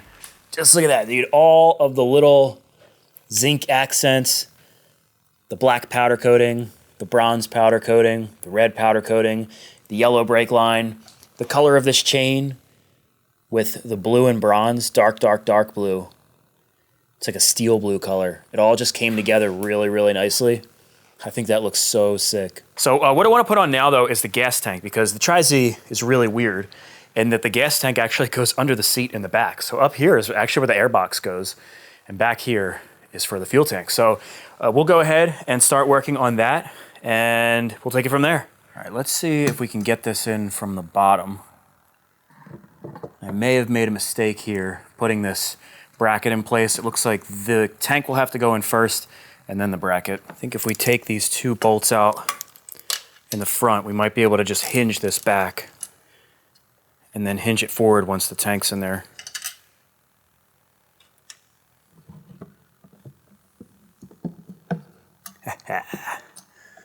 Perfect.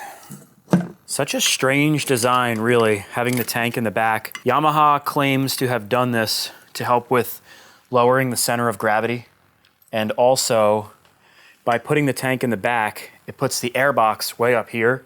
So it literally says in their ad from back in the day in the 80s that it's to make it so that you can go through deeper water without taking in water, because the intake is so high up. So, I mean, it does make sense, but definitely a strange design, and I would say unsuccessful design, because I have not seen anybody else in the industry do the same thing, and it's just complex. It really is. And, at the end of the day, a three-wheeler is going to be light in the front end regardless, so taking away the tank and the fuel from the front probably makes this thing extra rowdy, but extra good at doing wheelies.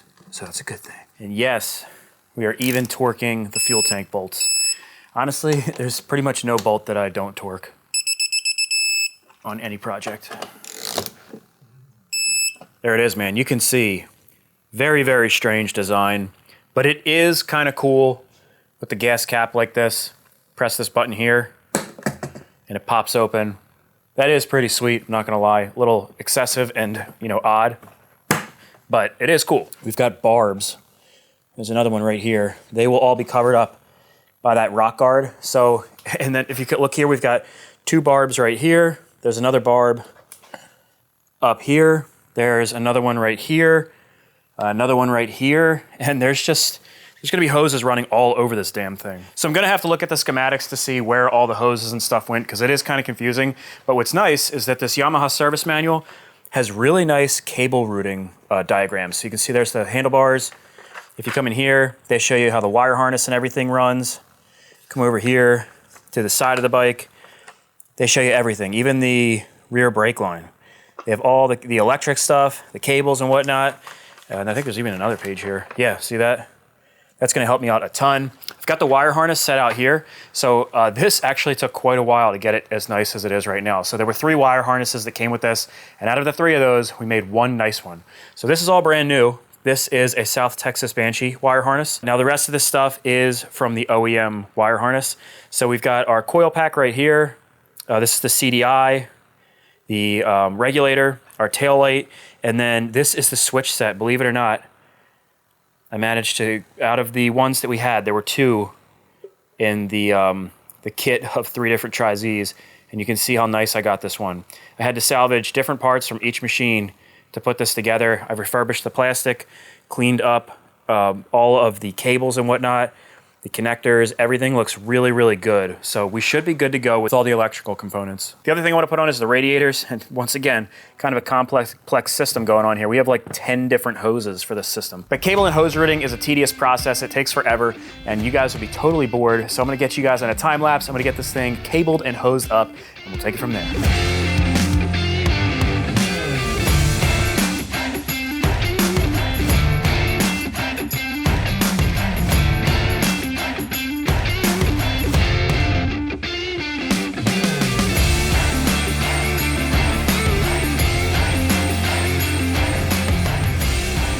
Man, this thing is literally the Hose Master 5000. Just have a look at this thing, dude. There are hoses everywhere.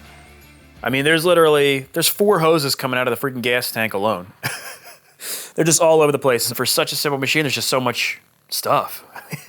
I think mostly, though, it's because of this gas tank being down low, so it needs the fuel pump and whatnot.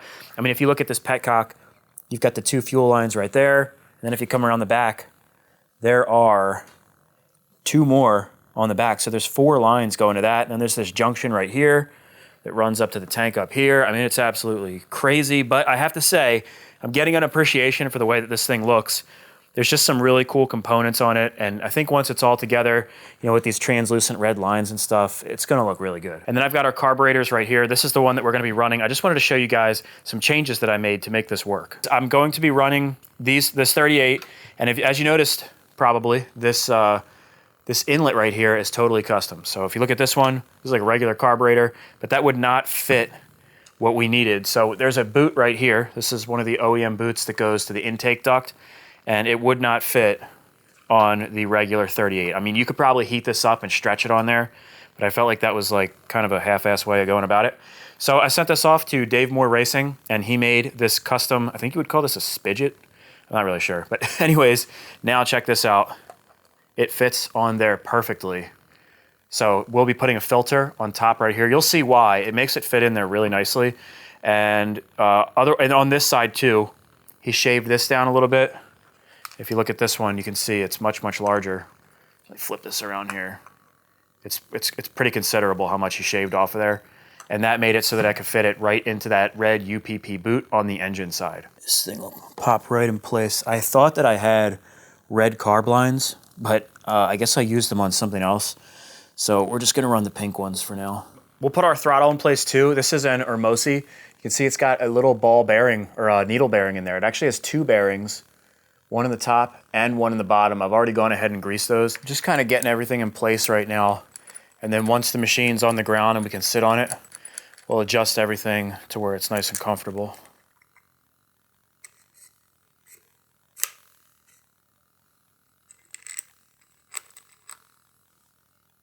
Shit. Well, we've got a problem here. Because of all this mix matching that we're doing, we have a piece here that doesn't fit. So this is a throttle cable from a Quadzilla, actually. I had to do, like I said, a whole bunch of because we're doing custom stuff, like that just happens. Now, these are mostly thumb throttles. You can order an adapter, and it will make just about any throttle cable work, but to be honest, I don't feel like waiting. So I found this piece right here. I think this is from a clutch lever, and it threads in here perfectly, and it's slotted already. So all we have to do is cut a slot in the old adapter that came on this cable, and then this other one should slip right over, and then it should fit. Now this is one of those things that I really love about this Tusk stand, is that it's basically mobile. So I could take that throttle cable off, but why do that when I have a rolling stand? And the reason that I'm even doing that is because I want to put the clamp that we're taking off in the vise, because we're gonna have a lot more control if we don't have to physically hold it. And I don't want to damage the throttle cable, so we're gonna do our best here.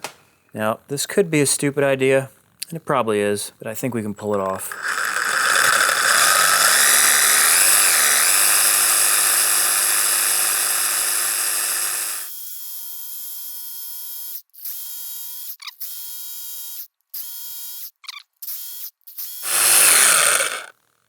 All right, I think we're through.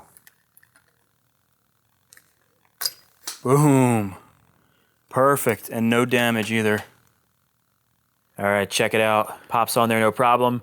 It's got a little bit of play though, so I made a small spacer right here. I think it was like an old dowel pin or something, but I drilled it out so that it fits over there perfect. And now it's nice and tight tolerances. Throw down a jam nut.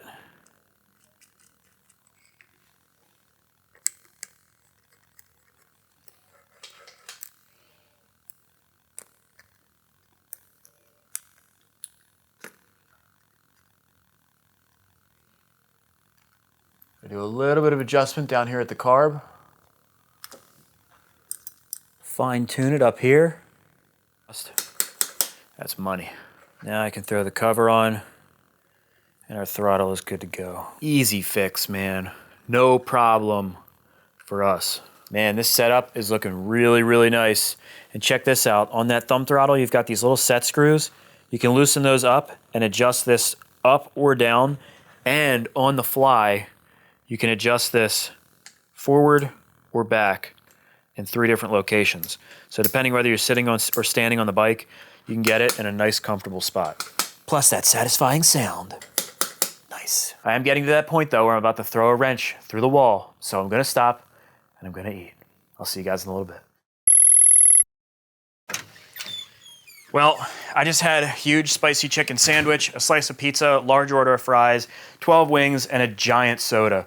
And I feel a lot better now. But as you guys can see, there's a couple more things that I want to get done here. It's late tonight, but I want to do this stuff before we hit the sack, and I'm going to show you why. So we've got our DG exhaust right here. I'd like to get this on because we have to use some gasket maker, so I want that to dry overnight. I really do hate working with red RTV. I feel like it's just always ends up all over the place. You know, you use Yamaha or any other RTV and it just doesn't seem to get all over the way that red RTV does. I don't know why that is.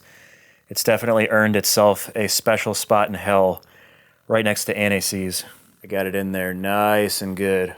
And I even put some on the exhaust flange because I do not want this thing leaking at all. Apparently, this is a problem spot on these TRI-Zs, specifically with the DG pipes.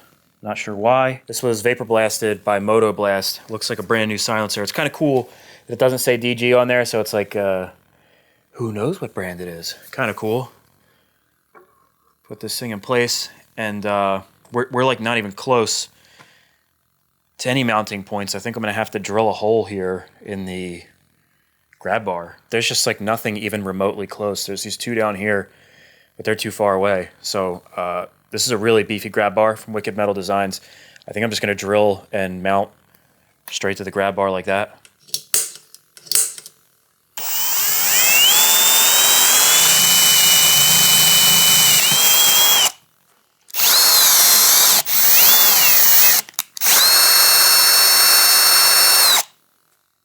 While we're at it, we're going to upgrade this silencer so that it can take one of these vibration dampers. We'll just have to open up this hole a little bit, and that should help quiet down the vibrations, because I think the TRI-Z is not known for being a vibration-free machine.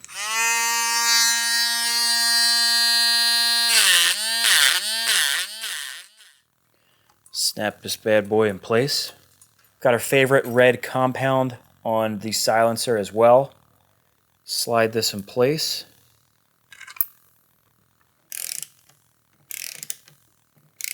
And then last thing for our exhaust, slide our junction over. These things are awesome for sealing your exhaust, and they just give it like a nice clean look too.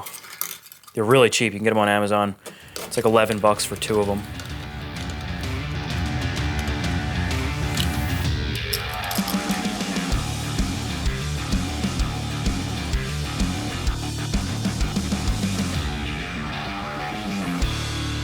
Now the other thing I wanted to do tonight was take our thermostat housing and put a temperature gauge in it. So typically there's an automotive style thermostat that goes in here. Apparently you can run just fine without that. It just helps with warming the engine up, but we don't actually need it, and they were really expensive. It was like $60 for the thermostat. But anyways, instead of running that thermostat, what I want to do is put this temperature gauge on here, but still kind of keep the factory look. But it goes right up in here like this. So what I want to do is take this temperature gauge, and I'm going to drill it in and JB weld it so that it's right here. I think we've got plenty of space right here to drill that out, and we'll have this sitting like so. It'll be right there in our coolant, so we'll be able to see what temperature we have. We don't need to have coolant to do a test start though, so we'll still be able to start it tomorrow. But in the spirit of getting shit done before we go to bed, we can put our gas tank rock guard on. Man, this thing is like really snug up on there. Has like rubber bumpers and stuff. I guess it just pushes right up against that tank. There's like no space in there. Where the f did that other bolt go? Come on, man, where the f is it? This isn't funny. It is beyond bedtime. The f is it? Where the f is the other bolt? God damn, I just f had it in my hands. Would you kick it or some shit? Gotcha, you stupid bastard. Come on, dude, really? Let's just please work. I really don't have time for this shit. Bitch.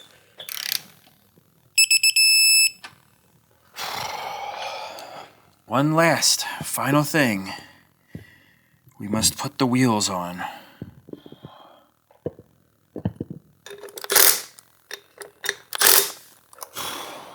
All right, man. I'm going to bed.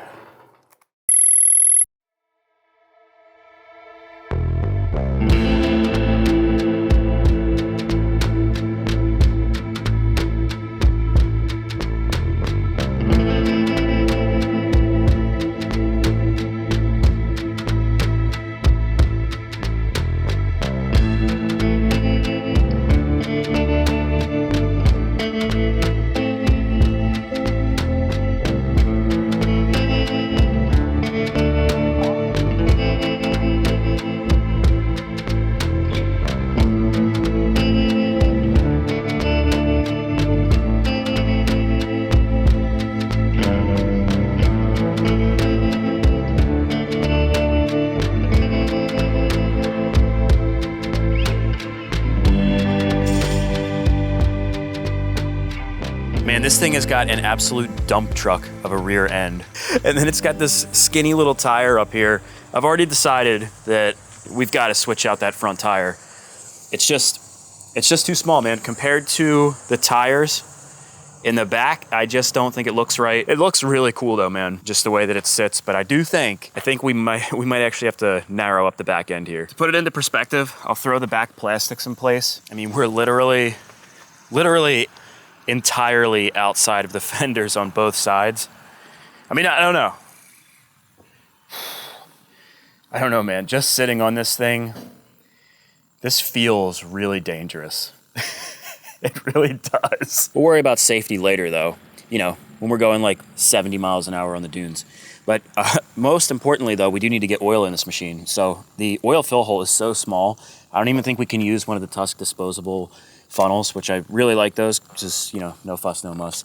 But we're going to have to use a microscopic one here. It'll probably take like 10 years to fill this damn thing up. And I am checking under the engine as I'm pouring this, because I may or may not have left the drain plug off on another occasion. And while I was filling the engine, I was simultaneously just, you know, filling the floor with oil. It happens, all right?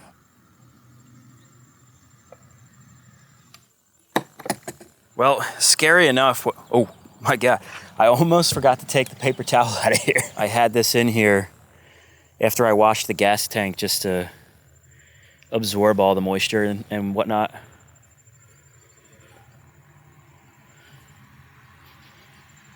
So I'm running 28 to 1 with 110 octane, and I'm praying to God that we don't have any leaks because there's so many little hoses and stuff. I'm gonna give it a quick check. I don't see any drips yet, but they could accumulate. I don't know how this fuel system really works. I've got it on reserve and we'll put our fuel on, but I'm assuming it has to like, oh, I actually see fuel coming up the line, but I just imagine that it has to be primed. So I'll kick it over slow a couple times maybe. We should do that anyways just to get the oil and stuff in there. I don't know if you guys will be able to see the gas moving or not, but our carb is totally dry. So, I mean, we have to fill the bowl.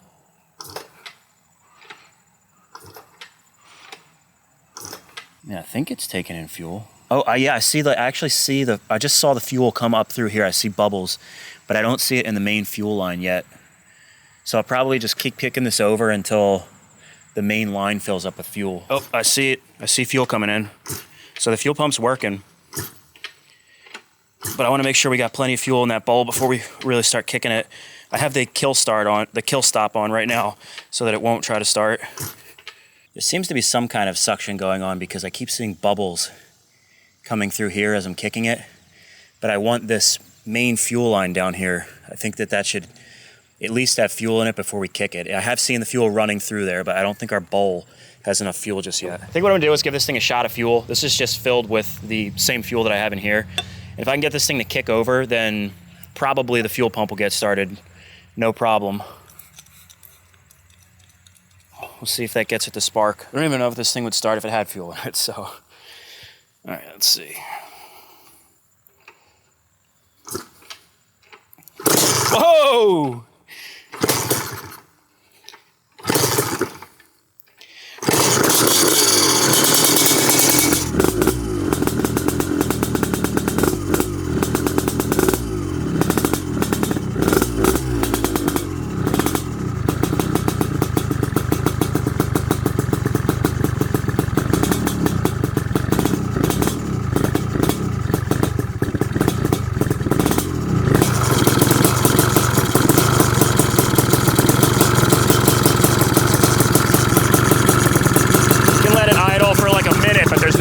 In the engine. Oh man, is she smoky.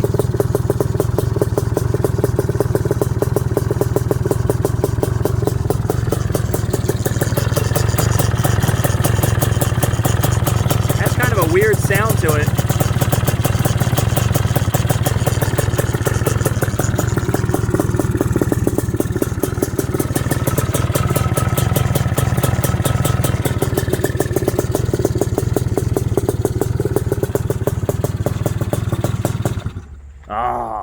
Could we call that a first kick start?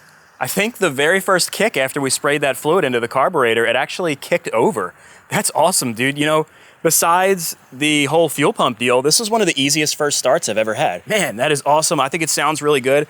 I could hear some of the internals, and again, you know, I've never actually ran or heard a TRI-Z before, so sometimes engines just make weird sounds. It wasn't like a concerning sound. It sounded like some sort of gear thing, or maybe that could just be like a break-in thing. I don't know. But we definitely need to put coolant in there before we run it any further. We don't want to burn this thing up. Man, it really looks awesome. Not that I wasn't excited before, but now that I heard this thing running, I am super excited, man. Let's finish this thing up. Now, you remember that thermostat housing that we needed to drill out? I did get my NPT tap and drill in the mail. So we're gonna go ahead and drill this out. I think that the drill press is the right move here because we're kind of dealing with like a rounded object that we're drilling into, and that can be kind of dicey when you're doing it by hand. It's just gonna be safer to do it in the drill press. I already have it marked off and punched where I want it to go, and we're just gonna slowly step the drill bits up and take our time. I do have an extra one of these housings just in case this ends up being a terrible idea, which it probably is.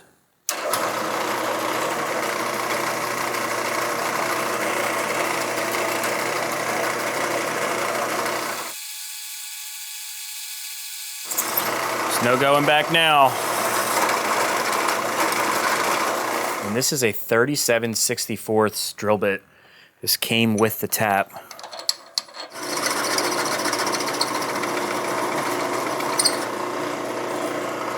All right, phase one is complete. Success. Now, I had actually wanted to tap this in the drill press so that it would be perfectly straight up and down. There's a lot less chance of screwing this up, but this tap is actually too big for the chuck in the drill press.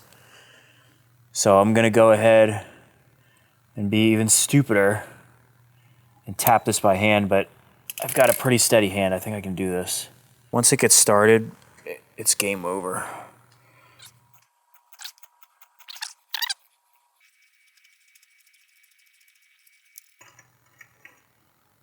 Well, that worked out a lot better than I thought it would. Thought we might have some problems.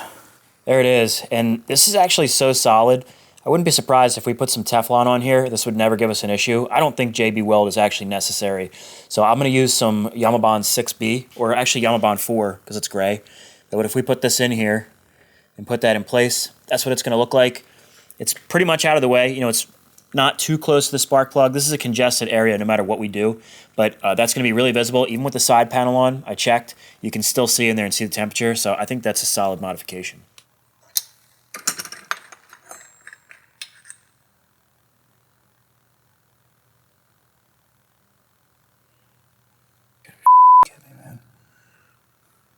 Damn mess. Nothing's ever easy, man, I swear. Shit's getting all over the place. Also in the mail, I got my yellow zip ties, so I'm gonna go ahead and tidy up all these hoses and wires because they look like absolute garbage right now.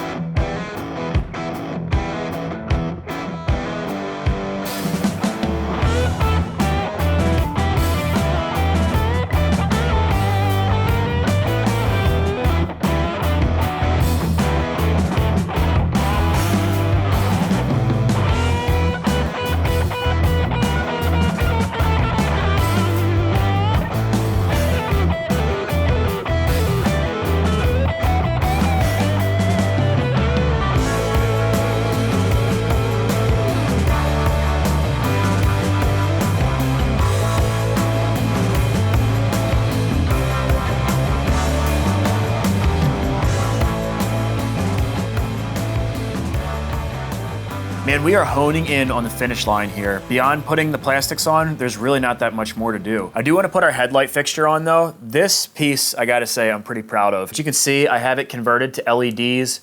That was my original plan. I wanted to do a resto mod, but I still wanted it to have the original look. You guys have to let me know in the comment section below how you think I did.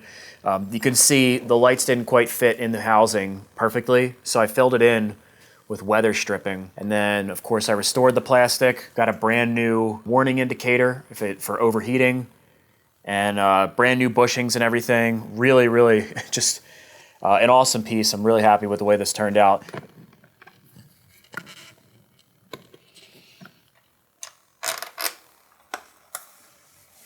Oh man, now it's starting to look like a TRI-Z. Now believe me, I'm itching to put the rest of the fenders on too, but we do have to put our air filter in place. So we've got this K&N air filter right here. This is not easy to come by, man. This was new old stock, You can even see on the box the date. It says it was made in 2006. So I ended up paying like 85 bucks for this damn thing. It came from, I think it came from Germany. So it's a discontinued part number, but you'll see it fits perfectly. It's exactly what they mentioned in the Yamaha wrench report for a clamp-on style filter. Brand new, man. You can smell the early 2000s. Nah, just kidding. It smells like a regular K&N, but got this baby all oiled up, and it should just pop right into place. Man, that's a pretty clean design. I can see why they chose this filter for the modification. It fits in there really, really nice. Plus, that should bring in air way better than the restrictive OEM system, because you would have a funnel, that tube that comes all the way up here and then goes to an air box, and there's like a tiny duct in the front that goes up and in, and all that length and the bends and stuff would be super restrictive. And we don't want to forget to put our coolant in. You know, we're not out of the woods yet. It is possible that we've got a leaking head gasket and we just filled the cylinder up with antifreeze. Hopefully not. Oh man, you know we're getting close when we get the front fender on. I think this is really gonna bring the look together. This thing kind of looks weird without the fenders on it.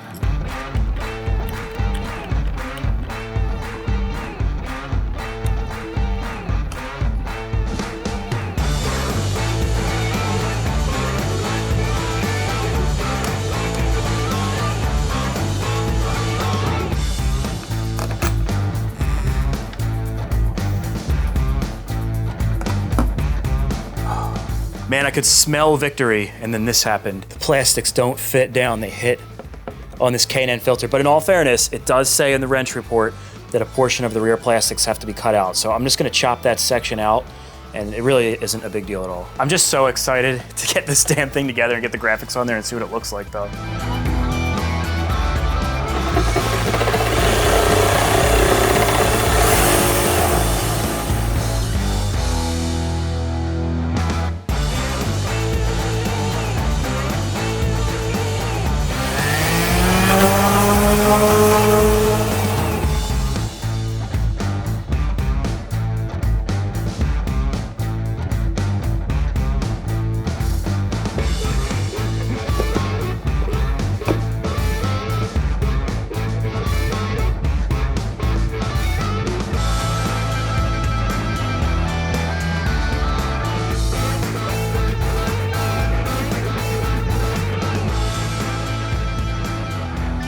You know, as a kid, I don't think I ever dreamt of having a TRI-Z, but if I knew one like this existed, I probably would have. This thing looks absolutely badass. It is definitely the banana at this point. The plastics pop really good. So in the front are the DC plastics.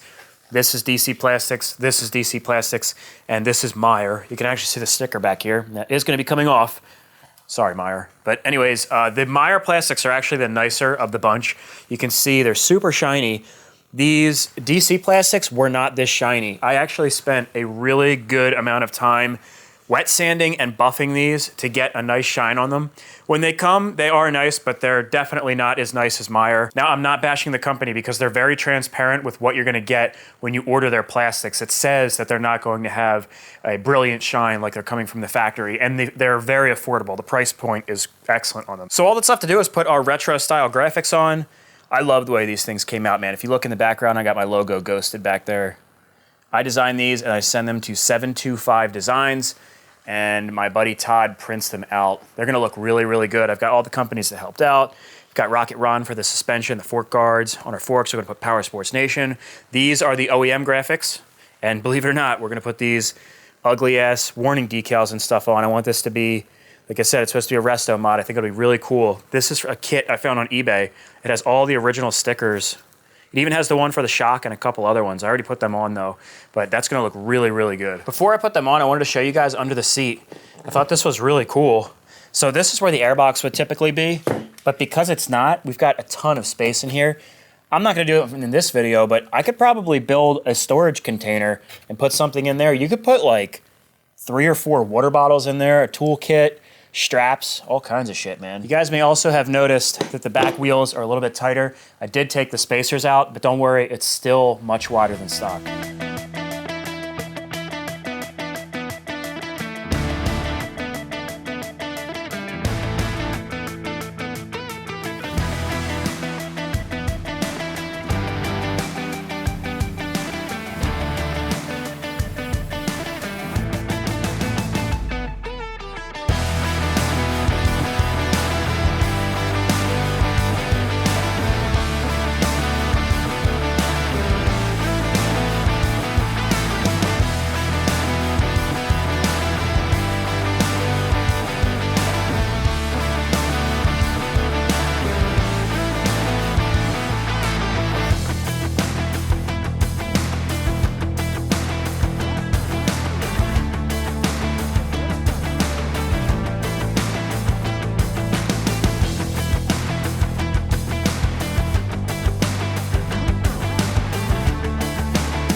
man, we are way, way rich. Look at this thing smoking.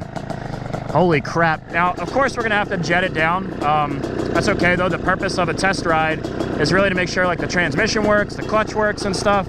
We'll just make sure that it runs through all the gears, and we'll be in a separate video. We'll do jetting and we'll give this thing a good rip. We want to make sure the brakes work too, especially on this thing, especially that rear brake. The clutch is really tight. It does have heavy duty springs, so could just be a symptom of that. Here we go, dude. TRI-Z, first ride. Ooh,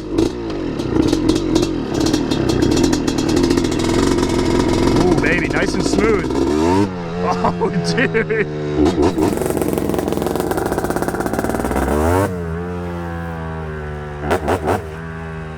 Oh, man. It sounds a lot better when you're actually riding it. Oh, man. Now I have one heat cycle on this. Oh man, this is so weird turning. I am not used to three-wheelers. Oh yeah, man. This thing is a death trap. It looks like our shifter needs to be adjusted up a little bit.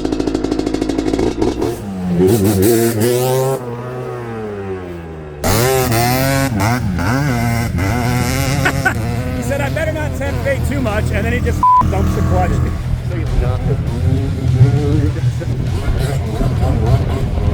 It's awesome. Awesome, I love it. Everybody's riding the TRI-Z, man. Got Chad Smith out there on it. Pro motocross rider. Whoa! Here, I gotta hear from the pro, man. It's awesome, dude. I love this thing. Thought you were gonna lose it over there. It's been a long time since I've been on 3. I love it. Yeah, it's fun, isn't it? So much fun. Well, guys, we made it. We're at Little Sahara Sand Dunes. I don't know if you guys can see behind us, but pretty much everybody's gone. So we're just gonna take it out ripping on the sand dunes and try not to roll it.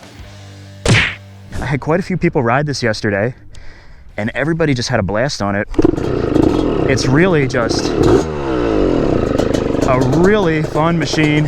You can see I got it dialed in quite a bit better. I actually was hanging out with Dave Moore a lot on this trip, and we sat down and got her dialed in on the money. It wasn't that far off. It was a couple jet sizes.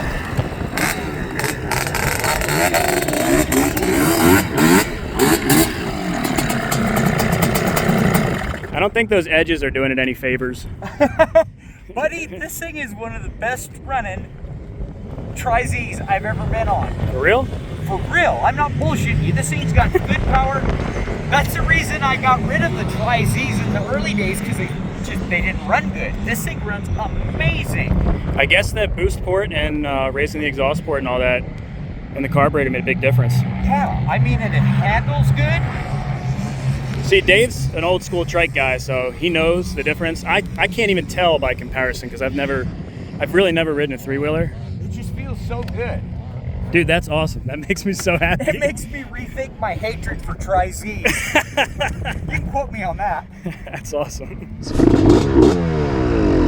Man, I love this thing, dude.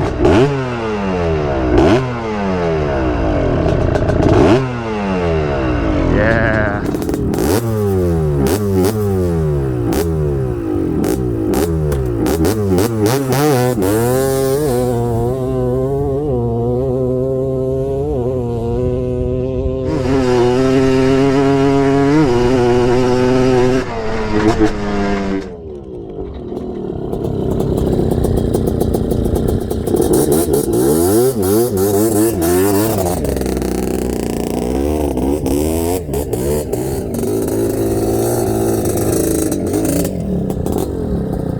All right, now we'll do a second gear launch, see how this fares out. Now you guys may notice it's not like wheeling out of the hole. These edge paddles actually don't hook that great. They're great paddles, but they're not like, that's not really their specialty. And I put these on here for that reason, because I just assumed that a three-wheeler is gonna be really, really front end light and not getting like crazy hook off the start. I think these actually help instead of wheeling all the time.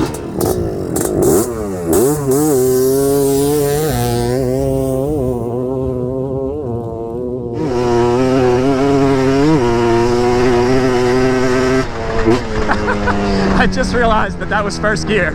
I definitely think the way that it's geared, definitely first gear starts.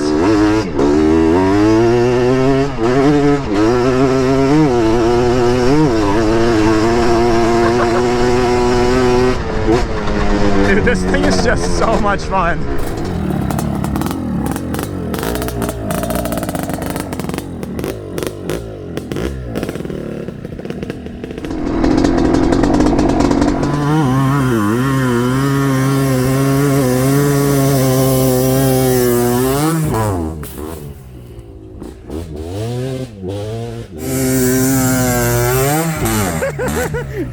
Dude, Virgil is a savage.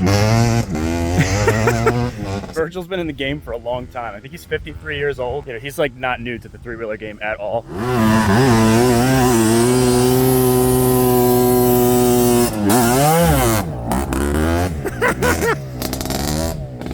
Bro, does that sound good or what? It sounds really good.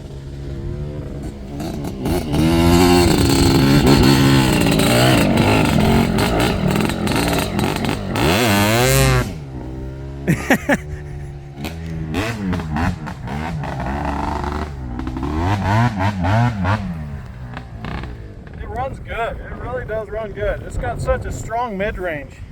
Yeah, Very man. impressed with the mid-range. I'm just really happy. It's running really, really well. It sounds really good.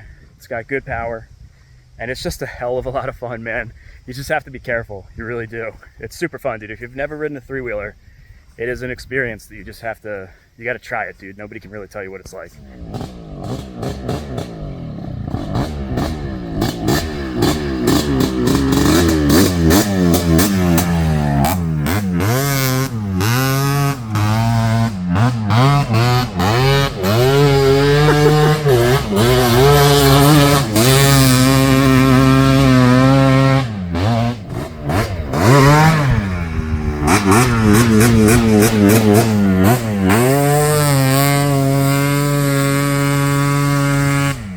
Oh! Whoa, dude!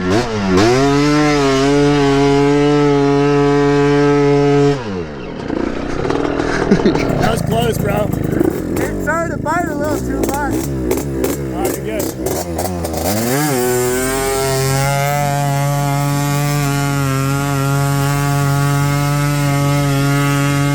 Oh my God.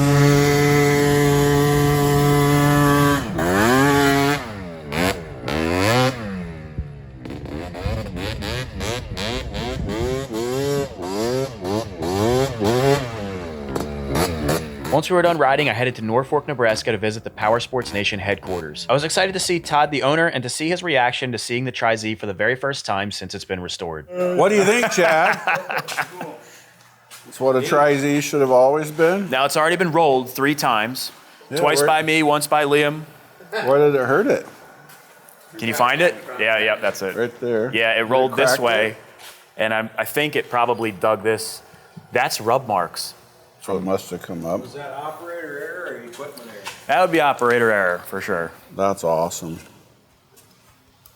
I remember, what's it sat up there for? Ian, how long has it sat up there?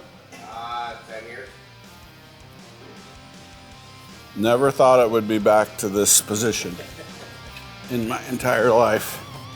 Well, guys, we did it. We took 3 rundown 1985 Yamaha TRI-Zs that have been sitting for at least 10 years and turned them into an awesome running resto mod machine. This thing was a ton of work and it took a lot of time to get the parts together, but in the end, it really turned out great. It was so awesome to bring this out to Little Sahara Sand Dunes and have friends and subscribers ride it and to see the enjoyment that it brings to people.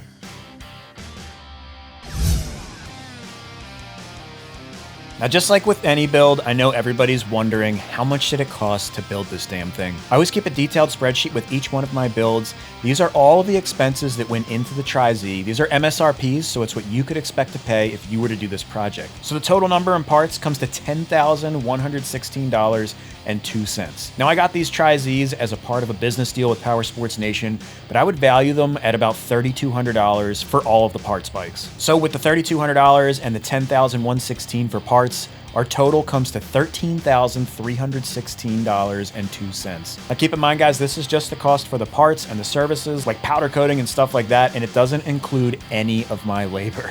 These projects are not cheap, but in the end, I think it's worth it. If you're interested in seeing more details on this TRI-Z, make sure to check out the full series where there's about 10 hours of footage and much more details that went into this build. If you did enjoy this video, please give it a like and please leave a comment. That helps boost the video in the algorithm. I put hundreds of hours into these builds and the videos that I make, and that helps me out so much. Also, remember to subscribe for more content like this, and make sure to check me out on my new TikTok. It's Michael Sabo 350. Thank you so much for watching. I will see you in the next video. Peace out.